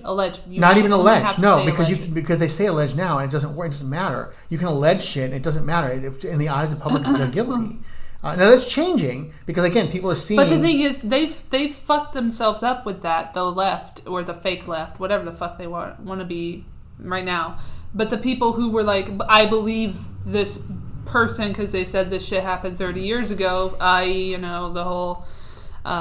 What's his face? Brett Kavanaugh situation. Mm-hmm. And now they've fucked themselves up on that. Well, see, but that set a precedent for this stuff to happen. Well, let's put it this way: even if he had done that stuff, like Joe Biden, for example, even if he had done that stuff, Brett Kavanaugh, it wouldn't matter. It wouldn't matter at all because he didn't commit those things while he was a judge. It didn't affect his judgeship, and that's how many other judges may have done the same. But it doesn't matter. It doesn't matter if they did. But that's what I'm saying. What makes him so much more? It's a political. Because now people have the weapons that they need to be able to do it. Right. They have the weapon of this instant media, and they used Me Too as a sniper. Right, as they can do it. But even if they had come back and come up with conclusive evidence that he had done these things in his youth, it still wouldn't stop him logically from being a judge because it didn't. And they knew this. They just knew that. They put on a show. Right, and they dragged that poor woman out, and I do believe these things happened to her. I do believe that she witnessed these things. I believe she felt that these things happened to her, and that she had those feelings were real. And they completely manipulated her and dragged her out and made her expose all this horror for no reason. Again, even if it come out and they had semen in her fucking mouth, it still wouldn't matter. He could still get appointed as a Supreme Court judge because who gives a fuck what he did when he was 20 years old? No one cares. When he was 18 years old in high school and college, no one cares. It's what you do as a judge that matters. That's all that matters when you get to the Supreme Court is how your judgeship works. And has he done this stuff? Also, married? There was the precedent set by the Anita Hill proceedings in regard to Clarence Thomas. Mm-hmm. So they already had a precedent before this. Yeah, so you can't just deny precedent and do this. It's just a bunch of bullshit. It's just politically. Yeah, and I feel bad for the woman. What was her name again? I'm glad I forgot her name because she didn't deserve to have it dragged out. Yeah, I'm not going to say Christine Ford. That was it. Okay, you're going to say it. Say it because I remembered it, and I'm happy. When you're my age, you remember stuff. You get happy. Yeah, right. Yeah. Anyway, we never need to know her name. So, and we don't know the names of the the victims necessarily, all of them, of Jeffrey Epstein. So that's good. That's still going on. I don't care about that. And is being figured out in courts. It doesn't really matter. What really does it matter? I mean, really. It matters to them in Florida. Like, why? Because he's free at the moment. And he's able to go to different countries and stuff. Yeah, I guess. Sex tourism and stuff. Anyway, so then that brings us to Joe Biden. We'll finish with Joe Biden! So the meme was hilarious. I'm sorry. I don't care who the fuck you are. If you saw the meme from Twitter, Talk about the meme. What is it? Of the real Donald Trump, where it's not even Donald Trump's meme, so like chill. But like this dude put together a clip of his little stupid fake apology, wasn't even an apology, explaining how he is with people, and literally he's like grabbing his shoulders like behind him. It's like double Biden. It's the most hilarious shit ever. Like, that's how you do a joke. I'll tell you what though, ultra libbies, and I hung out with some yesterday. Ultra libbies accept Joe Biden's apology, and they think it's a good one. That's hilarious. And I have to keep my mouth shut about ultra libbies because I like them and because they give me money, and so I have to be careful what I say about them. So, but I'm listening to this, and because we had there was a guy there who was a guest of these people, and he is like touchy-feely. Like he's not a creepy guy. He seems like a nice dude. He's just touchy-feely. He's like always like an East Coast guy. I've met people like that. He's like an East Coast guy. He's like older man. And so the woman that's there, he like put his hand on her shoulders and like from behind and like because he put it, I don't know, I can't really. He's like putting this thing on her, and he puts his hand on her shoulder. And he's like, oh, I really, he's like, I'm so happy to have her. And he kind of hugs her from behind, and her husband's like, oh, don't smell her hair, Joe Biden, and he starts laughing. He's like, oh, and then you see him kind of getting a little embarrassed because like, oh shit, and so you're like, oh, I'm sorry. And she's like, oh, no, I get it. It's cool. And besides, Joe apologized. And it was a good apology. And I was like, oh, my God. It wasn't even an apology. Like, you guys, like, it's an explanation. Is this really, like, where we're at right now? Where it's, like, not only going to forgive Joe Biden for being complicit in all the Obama bullshit and Hillary Clinton bullshit. And the Ukraine thing that there's just everything horrors all the horrors that happened. You know, again, if they come out with all that stuff, Obama's like, you know what? You're right. I did all this shit. And fuck you guys because I'm not president anymore. So who cares? Yeah, I did all this shit. I'd be okay with it. I'd be like, okay, cool. Like, at least you're out in the open and you're talking about it. Like, that's transparency. Right, transparency. Like, if you're going to be transparent, be transparent. But they don't. And they pretend like Uncle Joe. Oh, my God, I forgot. Creepy Uncle Joe. That's what I call him. I hate when they put these honorifics on people, okay? So they have Uncle Joe, Mayor Pete, Auntie Maxine Waters, right? That's so weird. When you start putting these things in the beginning of people's names, you're forcing familiarity. Yes. It tells me that these people these people are horrible. Yeah. So, like, especially Mayor Pete, which is remember when Joe Biden put a medal over the neck of noted war criminal George W. Bush? That was awesome. Well, they don't. That's our hero. But they don't call George W. Bush Uncle George or Grandpa George, right? They don't call him. They call him H.W. and they call George W. Bush. They call him George Bush W. Bush, and W. But they don't. W. And they did call. They had a name for Barbara Bush, whatever it was. But when you start putting these titles on the front of people's names, it makes me sick to my stomach. Especially Mayor Pete, because I actually like him, Pete Buttigieg. I like him because he seems like a genuine dude. He's gay as fuck, and he's like, oh, what about his shit? Yeah, what's Corey's deal? Like, you know, you Cory can Booker. be gay if you want. He's dating Rosario Dawson now. What's the fuck? Yeah, you know he's not. That's his beard. He is. I know, because you know why he's gay? Because he's so chiseled and his bald head is so shiny, and it's like he's that perfect shade of tan. He got an allegation against him, which was literally on. I don't know if it was all the way on Twitter, but it was on Twitter, and the dude's name on his Twitter account is the Deep Throat. Oh fuck! Well, now, was an allegation against a woman? No, against Corey from a gay guy. A gay guy. Okay, yeah. Well, that's probably true then. Yeah.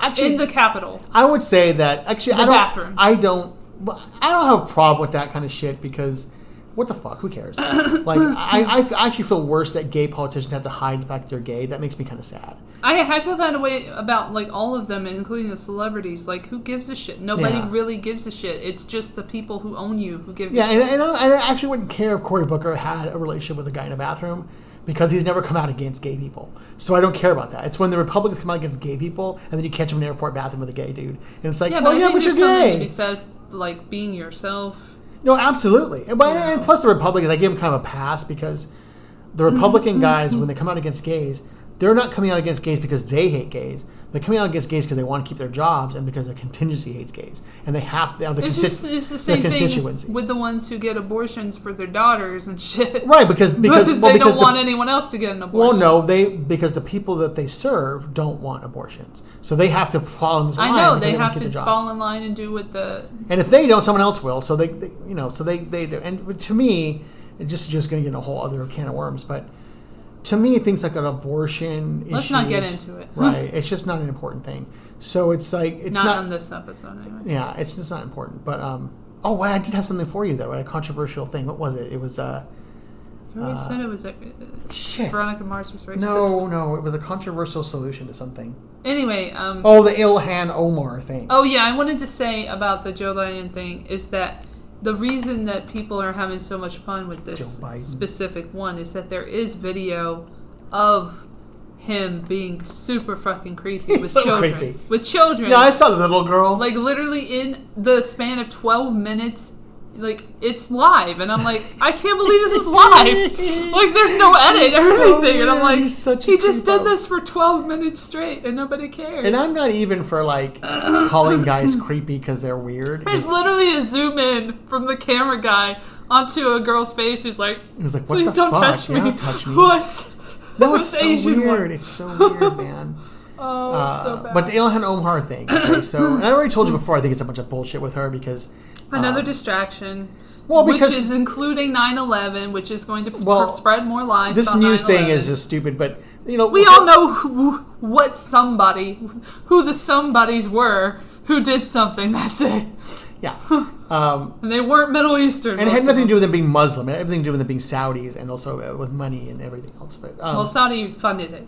Right. Well, the Saudis. I feel like if an American went over to France and killed a bunch of French people, I wouldn't blame Donald Trump for that because he may or may not know about that stuff. So I don't believe the Saudi government knew what was happening. I think Osama bin Laden had Saudi, I should say like Saudi business. Right, people. But I think Osama bin Laden had a lot of, still had a lot of ties in Saudi Arabia. We'll say oligarchs. And none of those guys lived in Saudi Arabia. Even though they were citizens, they hadn't been there for a while. So I don't blame the government of Saudi Arabia. Also, why did CNN in 1999 have an exclusive interview with Osama bin Laden in which he threatened to attack the United States to get back at them for the blowback in his country? Because he's a world figure. He should have it. But no, I'm saying, like, if that hadn't happened, and by the way, you can find him in 1999, you can't find him a couple of years later. Mm-hmm. It's interesting. Oh, anyway, the solution for Ilhan Omar. They went straight to his cave. They were in his cave. He had his fucking rifle right behind him. Yeah, no, that's a big deal. Because they're a news organization. CNN used to do news, and they used to be interesting. But this was a propaganda story, like. Well, it's the basis. It's the basis for the movie The Interview. Like that sort of thing is the basis for that. Where it's like Kim Jong-il asked these guys to come over to Korea to interview him, but he's like, but you got to ask the questions I give you. But then you listen to Osama. Sorry, Osama. There's another conspiracy that I do not know. I don't know anything about. Look it up on YouTube. But Osama's like literally saying some shit, and you're like, yeah, that's true. No, it's absolutely true. Like, everything he said is coming to pass. Mm-hmm. Everything he wanted is coming to pass. Yes. And I remember that interview because he was talking about what his goals were. Yes. And he literally said, I don't hate Americans, I hate America. I hate the government, and you guys should hate it too because it's corrupt. Everything's happening now. Right. He was 100% right. I don't think he was right before he went about shit, but he was still right. Well, we don't know exactly what happened there. I mean, I think he did have his hands in 9/11. Obviously, he had his hands in that stuff. But his money, maybe. His money and his ideology was there. Maybe they stole his money. I don't know. No, I think he definitely had a hand in that. But he was like, my goal is not to kill Americans. My goal is to kill the federal government and to make you guys awake and see that you guys need to be governing yourselves and not let your federal government take care of it. We're talking about the anti-government guys, right? This is what he wanted. He wanted to break up the United States into a bunch of city-states. He's like, all I'm asking for is one Muslim city-state out of all of that, is where we can go and be ourselves. And because you've come to our land and sort of ensconce yourselves in here, we want to have a piece of your shit too, which is probably Michigan, right? So... but we want that, and so that's what he wants. He wants to break the federal government up and make people distrustful of it, and break it up from the inside, and that's exactly what's happening. That's what he wanted. And 9/11 accomplished everything he wanted to do. But see, they fell right in the trap. It was a mutually assured destruction from this government that was already rogue, already doing its own thing with the deep state, already had the PNAC thing put together. The document in September 2000 that they put out, which was rebuilding America's defenses, asked for more money from the government for the government, for the military events that they were going to have. What did they call it? A theater, the theater thing. Like that's what the word was that they used to make it possible for them to get more money into the military to continue to put themselves out there in all these bases and shit. Anyway, that was the war on terror. They needed a war on terror. They needed an enemy. They were like, here we go. We got these Muslim people. We got this other country. It doesn't matter. We just, we can blame it on them. It's fine. So they orchestrated the whole thing with everybody, the Saudis and probably Israeli, what was it called? The project. Israeli hired, whatever it was. Anyway, there's like an Israeli faction that was involved as well. There's a really good video that I'll link to on YouTube called 9/11, the conspiracy. Oh my god! A conspiracy theory by James Corbett from the Corbett Report that explains much better than what I'm explaining how it occurred with the passports and everything, and the fact that they found these airliners in the sky and they didn't do anything about it on the radio. Shit. You need to really there's a whole bunch of shit. You need to find some more exciting conspiracies, like alien ones or something. Dude, everyone knows 9/11 was an inside job by now. Come on, it's not like an anti-vax thing. Like, that's the new truther that they're doing now, is the anti-vaxxer thing. I'm waiting for you to become anti-vax. I'm waiting for that day. I'm anti-government. I'm anti-anything. I'm anti-drugs. Are you anti-vax? You're really anti-vax? Really? You're going to risk the lives of other people because you don't want to get a shot? We're not getting into that. Oh my God, Elle. You don't even want to know what I know about her, by the way. I'm not even going to go into like the actual nuts and bolts of this girl because it's a whole other thing. I'm distrustful of the government in every way, shape, or form because I am consistent in my beliefs or non-beliefs. Oh, shit. And they profit off of sick people getting more and more sick over the years and getting cancer. The government's not profiting off of that. The insurance companies are profiting off of that. Yes, but they profit off of everything as well. And then you can't trust the scientific community because they are compromised. Because look at what happened with Monsanto. Like, come on. What happened with Monsanto? There were a bunch of studies that were put out there in the past that were supposed to end up in like reports locally, like on ABC and stuff. And then they would like cut it out. They would be like, no, don't do it. So they would have studies done. I don't know why I want to say performed, but they would have studies done. You can say performed. It makes sense. Yeah, it's performed. But they would have them done, and then they wouldn't release the studies. Like, they knew about the fossil fuels and shit and the whole fucking climate change for years and years and years. Shell and everybody. And then from 1973, I think. And then they also have the whole Bayer. Like, Bayer's like giving AIDS to people, for fuck's sake. In France, like that was found out through all these different cases. I'm behind that. Fuck France. Oh my gosh. Fuck France. Fuck AIDS. Anyway. So I said about Ilhan Omar, by the way, just because I have to get this out. I don't understand how it's okay to celebrate her Muslimism, and it's not okay to celebrate Christianity when it comes to government. So like she can proudly proclaim to be a Muslim and use that as a defense and as, oh my God, they hate me because I'm a Muslim. But if someone wants to wear a cross or put a Christmas tree up in their office, they can't do it because it's a violation of this other bullshit. But she can wear a fucking hijab in Congress, which is a religious garb. But if someone showed up in Jesus robes, they'd probably flip the fuck out. They've equated this religion with racism, like Islamophobia. No, it's the same thing happened with Jews. They're doing the same fucking thing. Where they try to make Jews a race of people when they're not a race of people. They don't know the difference between racism and anti-religion. Yeah. And I just think if you took religion completely out, of government in the first place, then you wouldn't have any problems. I agree. And I don't see any reason to celebrate why she's Muslim. You're going to turn your thing off is what's going to happen when you're doing that. It's annoying me. There's something on my keyboard. I'm trying to get it. Cover it up with that white thing. Elle has a little embroidered white thing on her. I don't know why it's there. Why is it there? Oh, it's just there for fun. Is that a religious thing? No. It says, I love stories. My mother made it for me. It's a bookmark. Oh, okay. That's fine. You can for my sexy I just don't know why it's there, because sometimes you have things that are out that I don't understand. I know. But they have some kind of purpose and use. Like, Elle has a Band-Aid on her laptop. It has a boo-boo. Because she thinks the camera turns on and watches her. Well, this way it will never turn on because, one, I have never activated it. It could infrared right through that shit. One, I have never activated it. I don't even know if there's a camera in there. I never activated it. Wait, you don't know if there's a camera in it? No, I know there's a camera supposed to be in there. Oh, okay. But I don't know how to turn it on. You should use it. We could use it for this. We could use it for the podcast. Nah. That'd be fun. That'd be fun to be able to see us. No, it'd be fun. You could show stuff. That'd be great. I don't want to show stuff. I don't want to get doxxed. No one cares. What are they going to do when they dox you? What's going to happen? What do you have to hide? What are you hiding? Nothing. You're not hiding anything. That's the last I love about you. You're an open book. Anyway, whatever. I literally doxed myself on the phone. Like, I told my last name to a patron. Who cares? What are they going to do? What are they going to do? Well, what is the major thing? They're going to Google me! And so then what happens? Then they know about me. Then they can decide whether they like me or not. And who cares if they don't? Well, I want their money, so I care.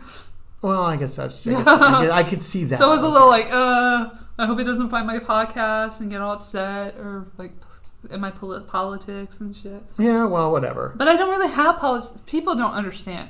It's like, I'm not anything. I'm just a human being. Yes, you are. You are a highly political person. I'm not. That's why we always talk about politics around here. We didn't talk about anything else except for politics. Yes, we did. We talked about culture. We didn't talk about Disney Plus, which I really wanted to get into. I'm getting that. $70 a year. That's a bargain. For now. That's fine. That's fine. I would pay up to... But, like, you're just I would pay up to $100. I don't give... Fuck, how does that hurt me? I don't give a fuck. How does it help you? What do you get out of Marvel? I don't get it. What do you get out of Star Wars? It's not about that. It's about. Don't you like any other Disney stuff? Don't you like Mickey Mouse or? You know what? I've learned too much about Disney to really give them the time of day. But you still have Netflix. That's still a conglomerate. You're still using a computer. That's still a conglomerate. You're using your podcaster and. Microphones I know you can't be 100% into anything. Right. So people can be into shit that's No, you can. I'm not saying that you can't. I'm just saying that I don't get it. I don't get Marvel. You don't have to get it. It's not for you. Okay. I'll PewDiePie it. It's for me. PewDiePie. Shout out to PewDiePie. I don't even know what that is. Like, I mean, I know it's a guy. I know he's on YouTube. Well, he's been totally taken apart by the media. He's not the guy that went to the suicide thing. That's not him, right? What? The guy that went to the Japanese suicide thing? No, we don't talk about him. He's Logan Paul. I like that. I like the idea of that, going to the suicide thing. Well, he went to Japan recently. Yeah, though. PewDiePie did. Oh, PewDiePie. With his fiancée, Marcia. Felix and Marcia. His name is Felix Shelber. See, that's a better name than PewDiePie. But he called himself that because he was a gamer and he started his channel. No, I know his story. I just don't. Bro fist. I have been watching a lot of meme videos lately. They're so good. I can't. He takes the piss out of the government. I like that. What's your favorite meme right now? Favorite meme video? Of things that happen in meme videos. I'll tell you what my favorite one is right now.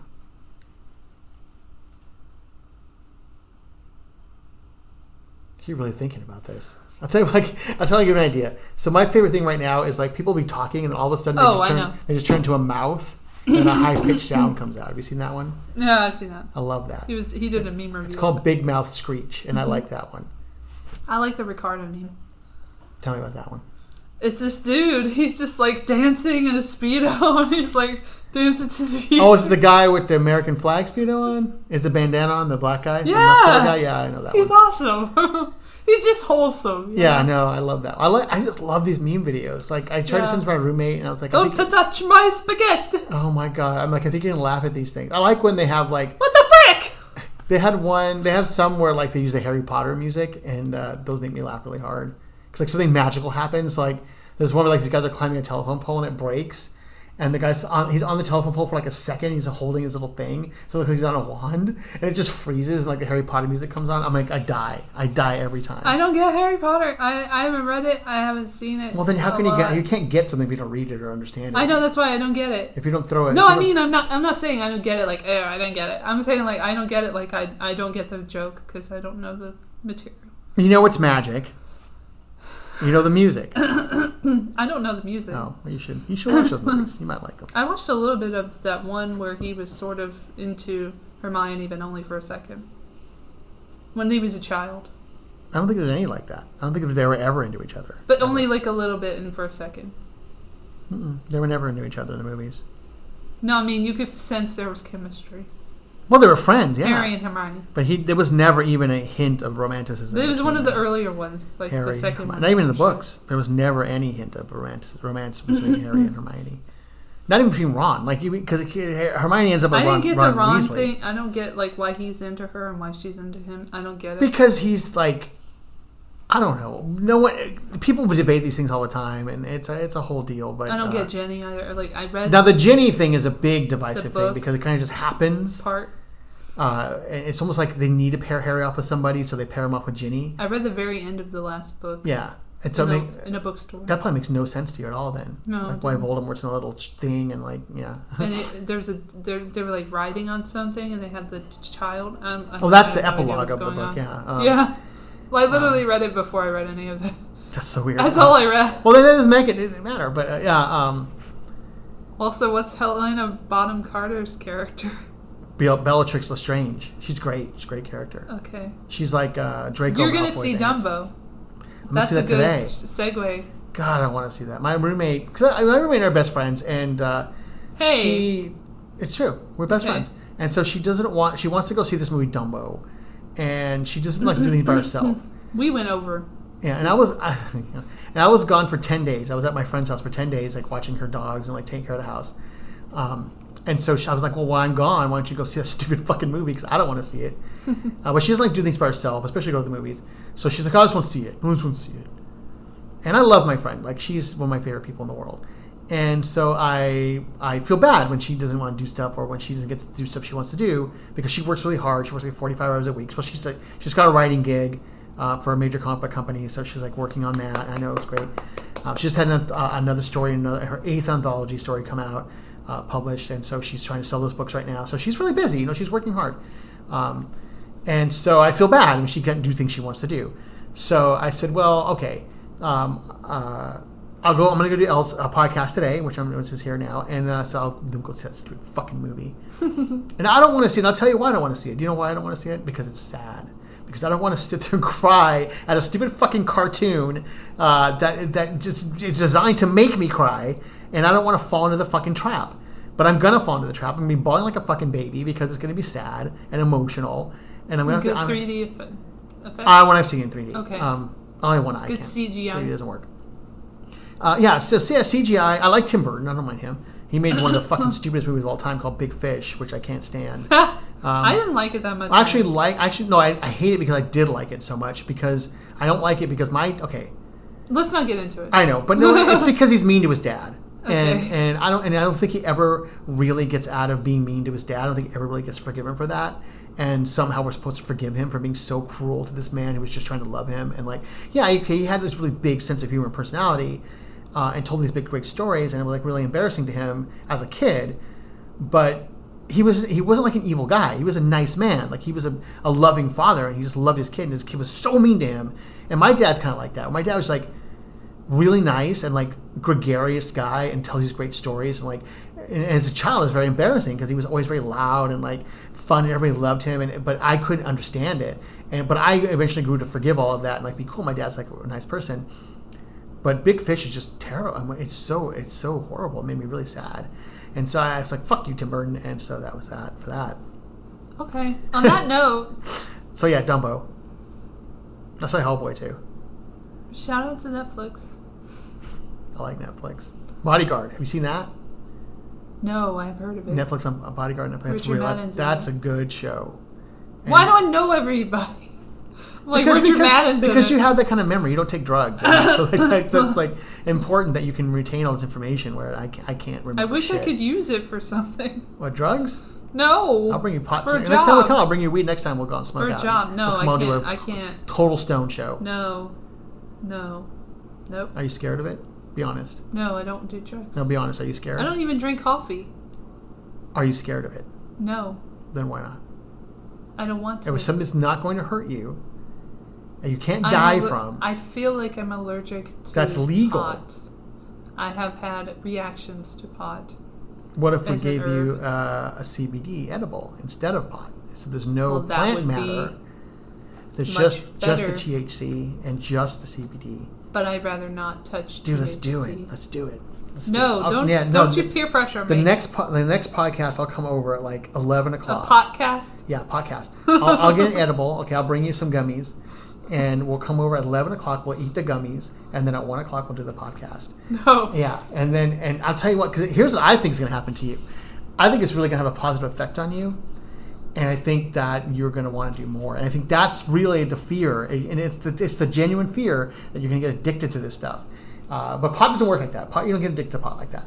No, I know. But it definitely is a medicine. And that's what's great about it. Is it's I know, definitely it medicine. Would probably help me with my issues. It would. And that's because I used to have those issues. And I was more against drugs than you are. I was really against drugs. I can barely feel my fingers. Right. I watched drugs destroy my entire family. And so I was really anti-drug. But I started smoking pot because I was really stressed out and it was killing me. Stress was killing me. And my brother suggested I smoke pot, and I was like, no. And I was the same thing. I was like, I don't do drugs. I did drink, but I was like, I don't do drugs. I'm not interested in that. It's your way. You do your thing. And so I finally couldn't stand it anymore. I couldn't sleep. I couldn't eat. I was in constant pain. My jaw was literally an inch off its axis. Like it was so messed up. My back was hunched over. I was messed up, like from stress, like bad. And I had 4 jobs to go to school, so I was really bad. So finally, I was like, you know what? Fuck it. I tried painkillers, didn't work. I tried everything. I tried relaxation, tried meditation, tried everything. Nothing worked. So finally, my brother's like, what was it? When I started drinking? I did drink. I tried drinking too. That actually did work, but I just remember the subject we didn't go over. Okay. So my brother's like, try this pot. So I tried the weed, and it immediately worked. And I smoked it and joined, but it immediately worked. It worked within an hour. I ate, I slept. It was completely fine. From then I was sold because I was the biggest skeptic you ever want to meet. And I was like, no, this actually helped me. It's real. It's a real, tangible, actual positive result that happened.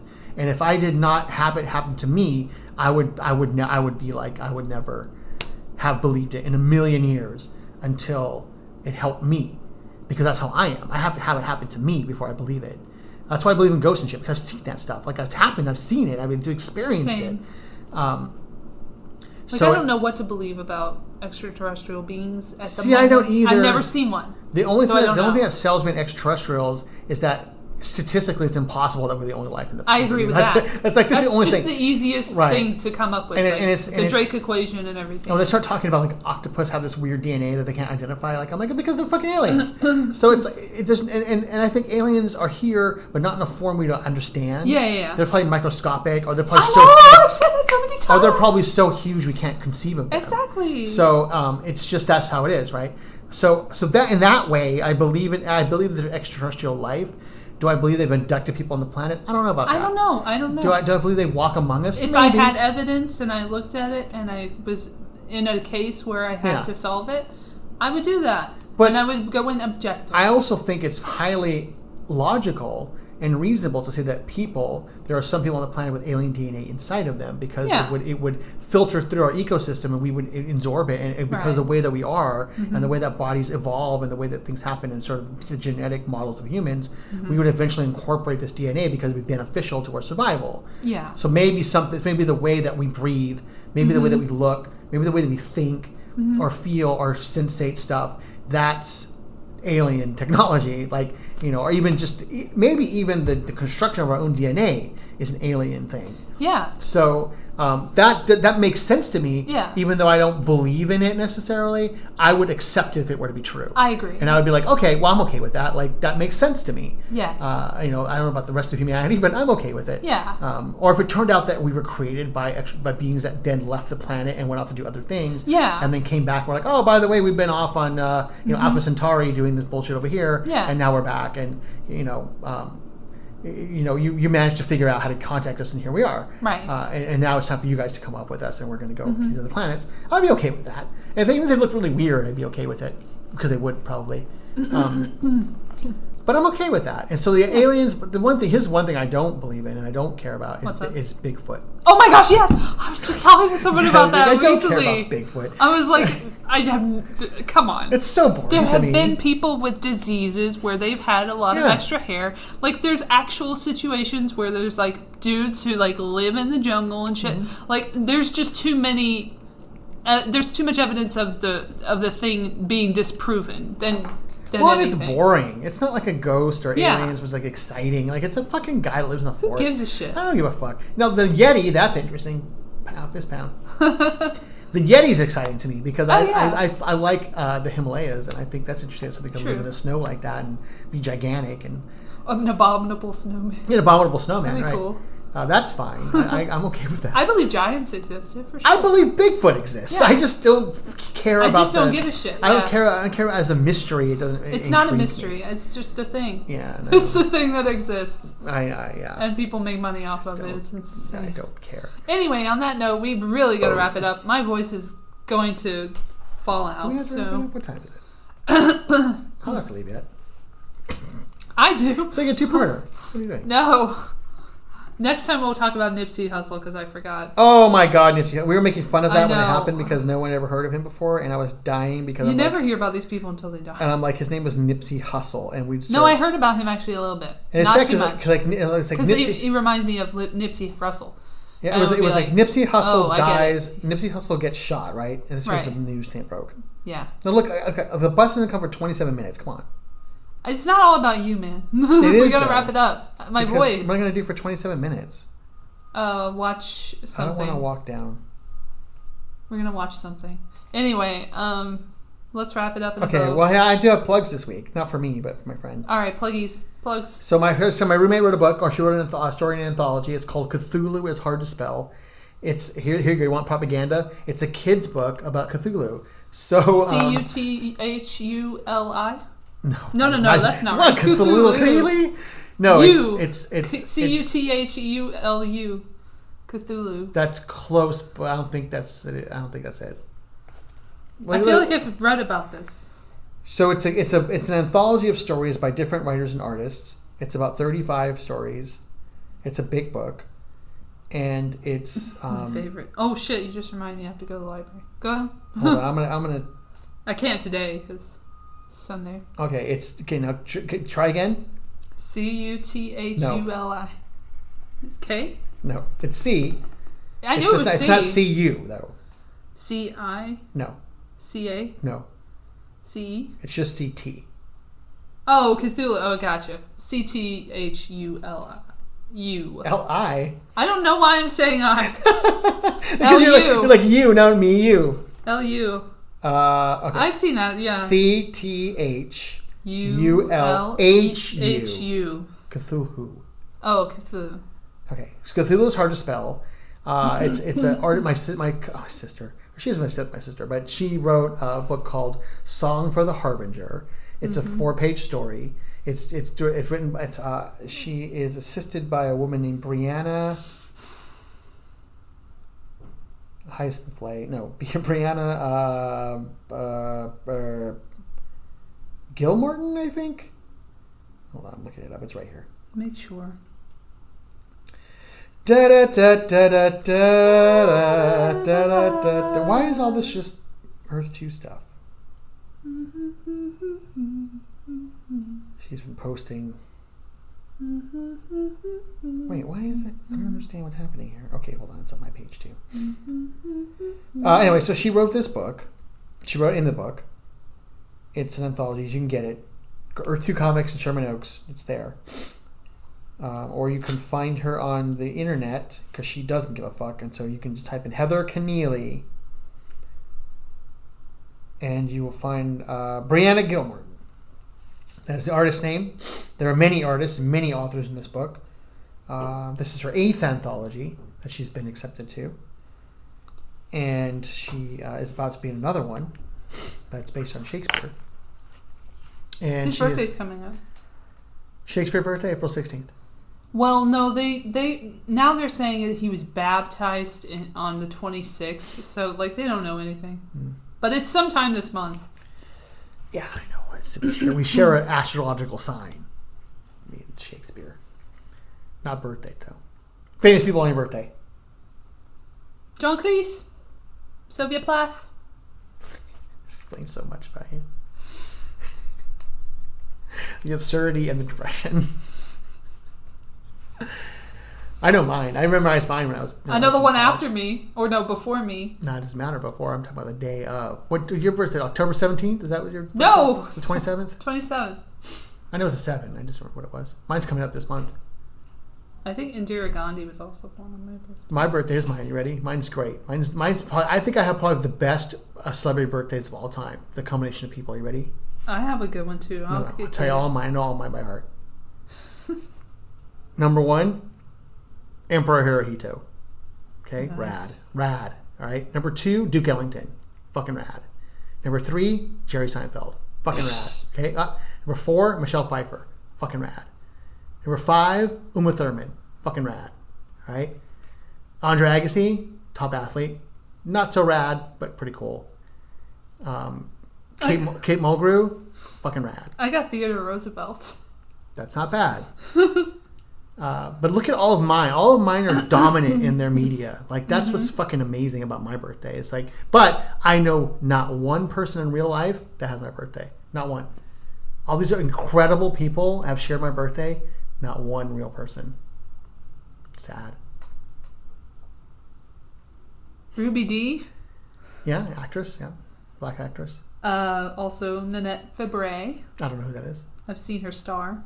What is it? Who is she? She's an actor. Well, I mean, yeah. Former actor. Yeah. I don't think she does that anymore. 1930s thing. 1920. She was born. Who cares? There's no William Randolph Hearst. I'll tell you that. Sylvia Plath, obviously, I already said. Sylvia Plath. Whatever. You light the oven in her honor every day, every birthday. John Gotti. Hey, that's a good one. Hey, John Gotti, that's a good one. That's a really good one. John Gotti and Theodore Roosevelt. I like that one.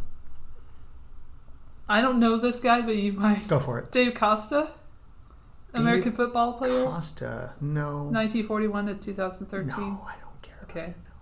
Dick Trickle.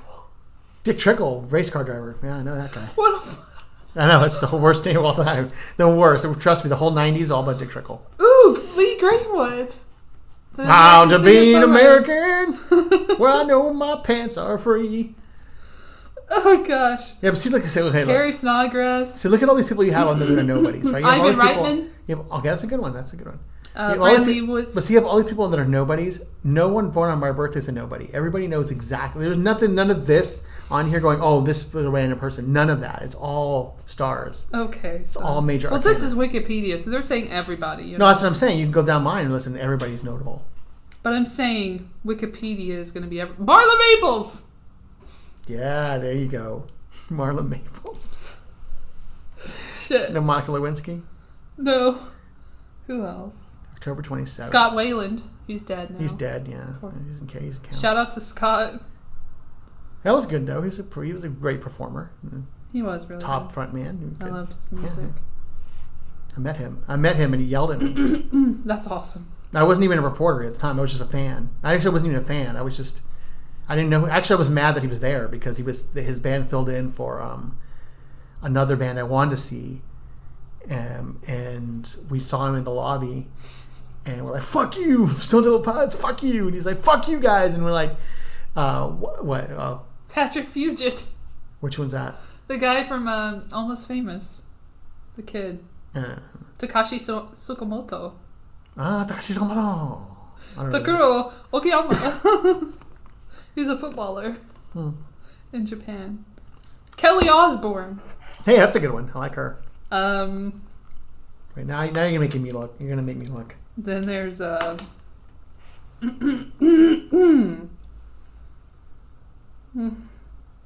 They really go all the way through, don't they? You're gonna make me look now. Let's see. Lonzo Ball, the American basketball player. Lonzo Ball. Okay, I know who that is. I thought there were more. Let's see. Wait, how did you find that on here? Where do you look under? Births. I looked up the date, October 27th, on Wikipedia. You know, okay, look. So there's another Japanese guy in the year 912.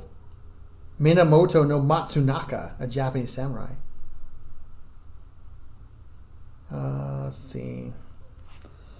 Look, there's all these kings and dukes and chamberlains on my birthday. And I don't know anybody in my life that's born on my birthday. 1745. No scientist born.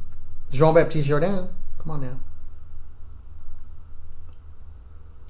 Sadok Barkos. Are you looking yourself up? Yeah. Okay. These are all from the 1800s. See, like 1863, William Randolph Hearst. That's kind of awesome. That's fucking rad, dude. I love him, actually. Yeah, mine are lame. Some kind of businessman. My best one is Roosevelt. Let's see. I don't know any of these motherfuckers. Bharathidasan, Indian poet and activist. Who? Yeah, I know. Because I do know. Duke Ellington, there you go. Who's Roy Lichtenstein? Oh, I know that name. What does it say? He's weird looking. Pop artist? Yeah, he does like very, very famous paintings. Lichtenstein. Drowning Girl. Yeah. Look, Mickey. Wham! There's someone in 1900 named Guancha de Albornoz. Guancha. I have David Warner. Emperor Hirohito, who said. Dilip. Let's see. Who the fuck is Dilip? Hey, there's someone named Toots Thielmans. Toots. I got William Gillies, Australian politician, 21st Premier of Queensland. Also someone named Zizi. Z-I-Z-I. Zizi Jean-Marie. French ballerina and actress. Walt Kuhn, American painter and academic. I'm skipping. There's a lot of weird names on here. I'm skipping. A Swedish actress, Agda Helene. Oliver Leese, an English-Welsh general. You should tell people listening, okay, look, I know this is boring to you guys, but listen. If you have a famous person on your birthday, just add it to the comments on the tweet, man. Yeah. Like, add it to the comments and then... Dylan Thomas! What the fuck? That's a poet. I know him. That's a poet, don't you know it? You don't know Dylan Thomas, he's dead. Do not go gentle into that good night. You don't know him. Shout out to Dylan Thomas, who was like referenced. Oh, look, Zubin Mehta was born on my birthday. Oh. I was going to say something inappropriate. I'm glad you... Hey, you know who... Okay. Hurt me. Do you know who was born on my birthday? In 1938. No, yeah, 1938. Bernie Madoff. Bernie Madoff shares my birthday. I got to add that to my list. And Klaus Vormann, but I'm not going to add that. I got a French princess. Dude. Bernie. And a duke. The real Bernie. What else do I got? Niccolo Paganini. Tommy James. That's a good one. I didn't know that one. Isaac Singer from the Singer Corporation. Well, but someone his kid just got in trouble, didn't she? The sewing machine girl. I forget. She just got in trouble. Hey, Dale Earnhardt. You got Dick Trickle. I got Dale Earnhardt. John Holmes, but not that John Holmes. Lame. Hey, Nora Dunn. Nora Dunn, my birthday. Fritz Sockel. Peter Bloom. Jerry Seinfeld, we got Kate Mulgrew, Jack Carson. Oh, you know who was born on my birthday? I did not know this. Are you ready? I did not know this my whole years of life. Daniel Day-Lewis. That's awesome. I did not know that. I got to add that to my list. Michelle Pfeiffer. Eve Plum. Jan from the Brady Bunch, also. Teresa Wright. I didn't know that. Warren Allen Smith. American journalist, author, and activist, who died in 2017. This is pretty fascinating. Ralph Kiner. Look at this list. Carney Wilson. Andre Agassi, we knew. Uma Thurman, we knew. Bonnie Liu, Warren Christopher, Jane Connell, Paul Fox, Monica Sims, Boris Chekhov. Oh, shit. The Russian painter. Yeah. Just a lot of athletes. Yeah, same. None of it carried over cosmically to me. Jean-Pierre Cassel. A lot of football players, a lot of soccer players. Yeah, I got a baseball player here. Floyd Kramer. Like, there was a bunch of football players born in the same year that were just all my birthday. Like, a bunch. Georgios Konstantinou. Screenwriter, actor, director from Greece.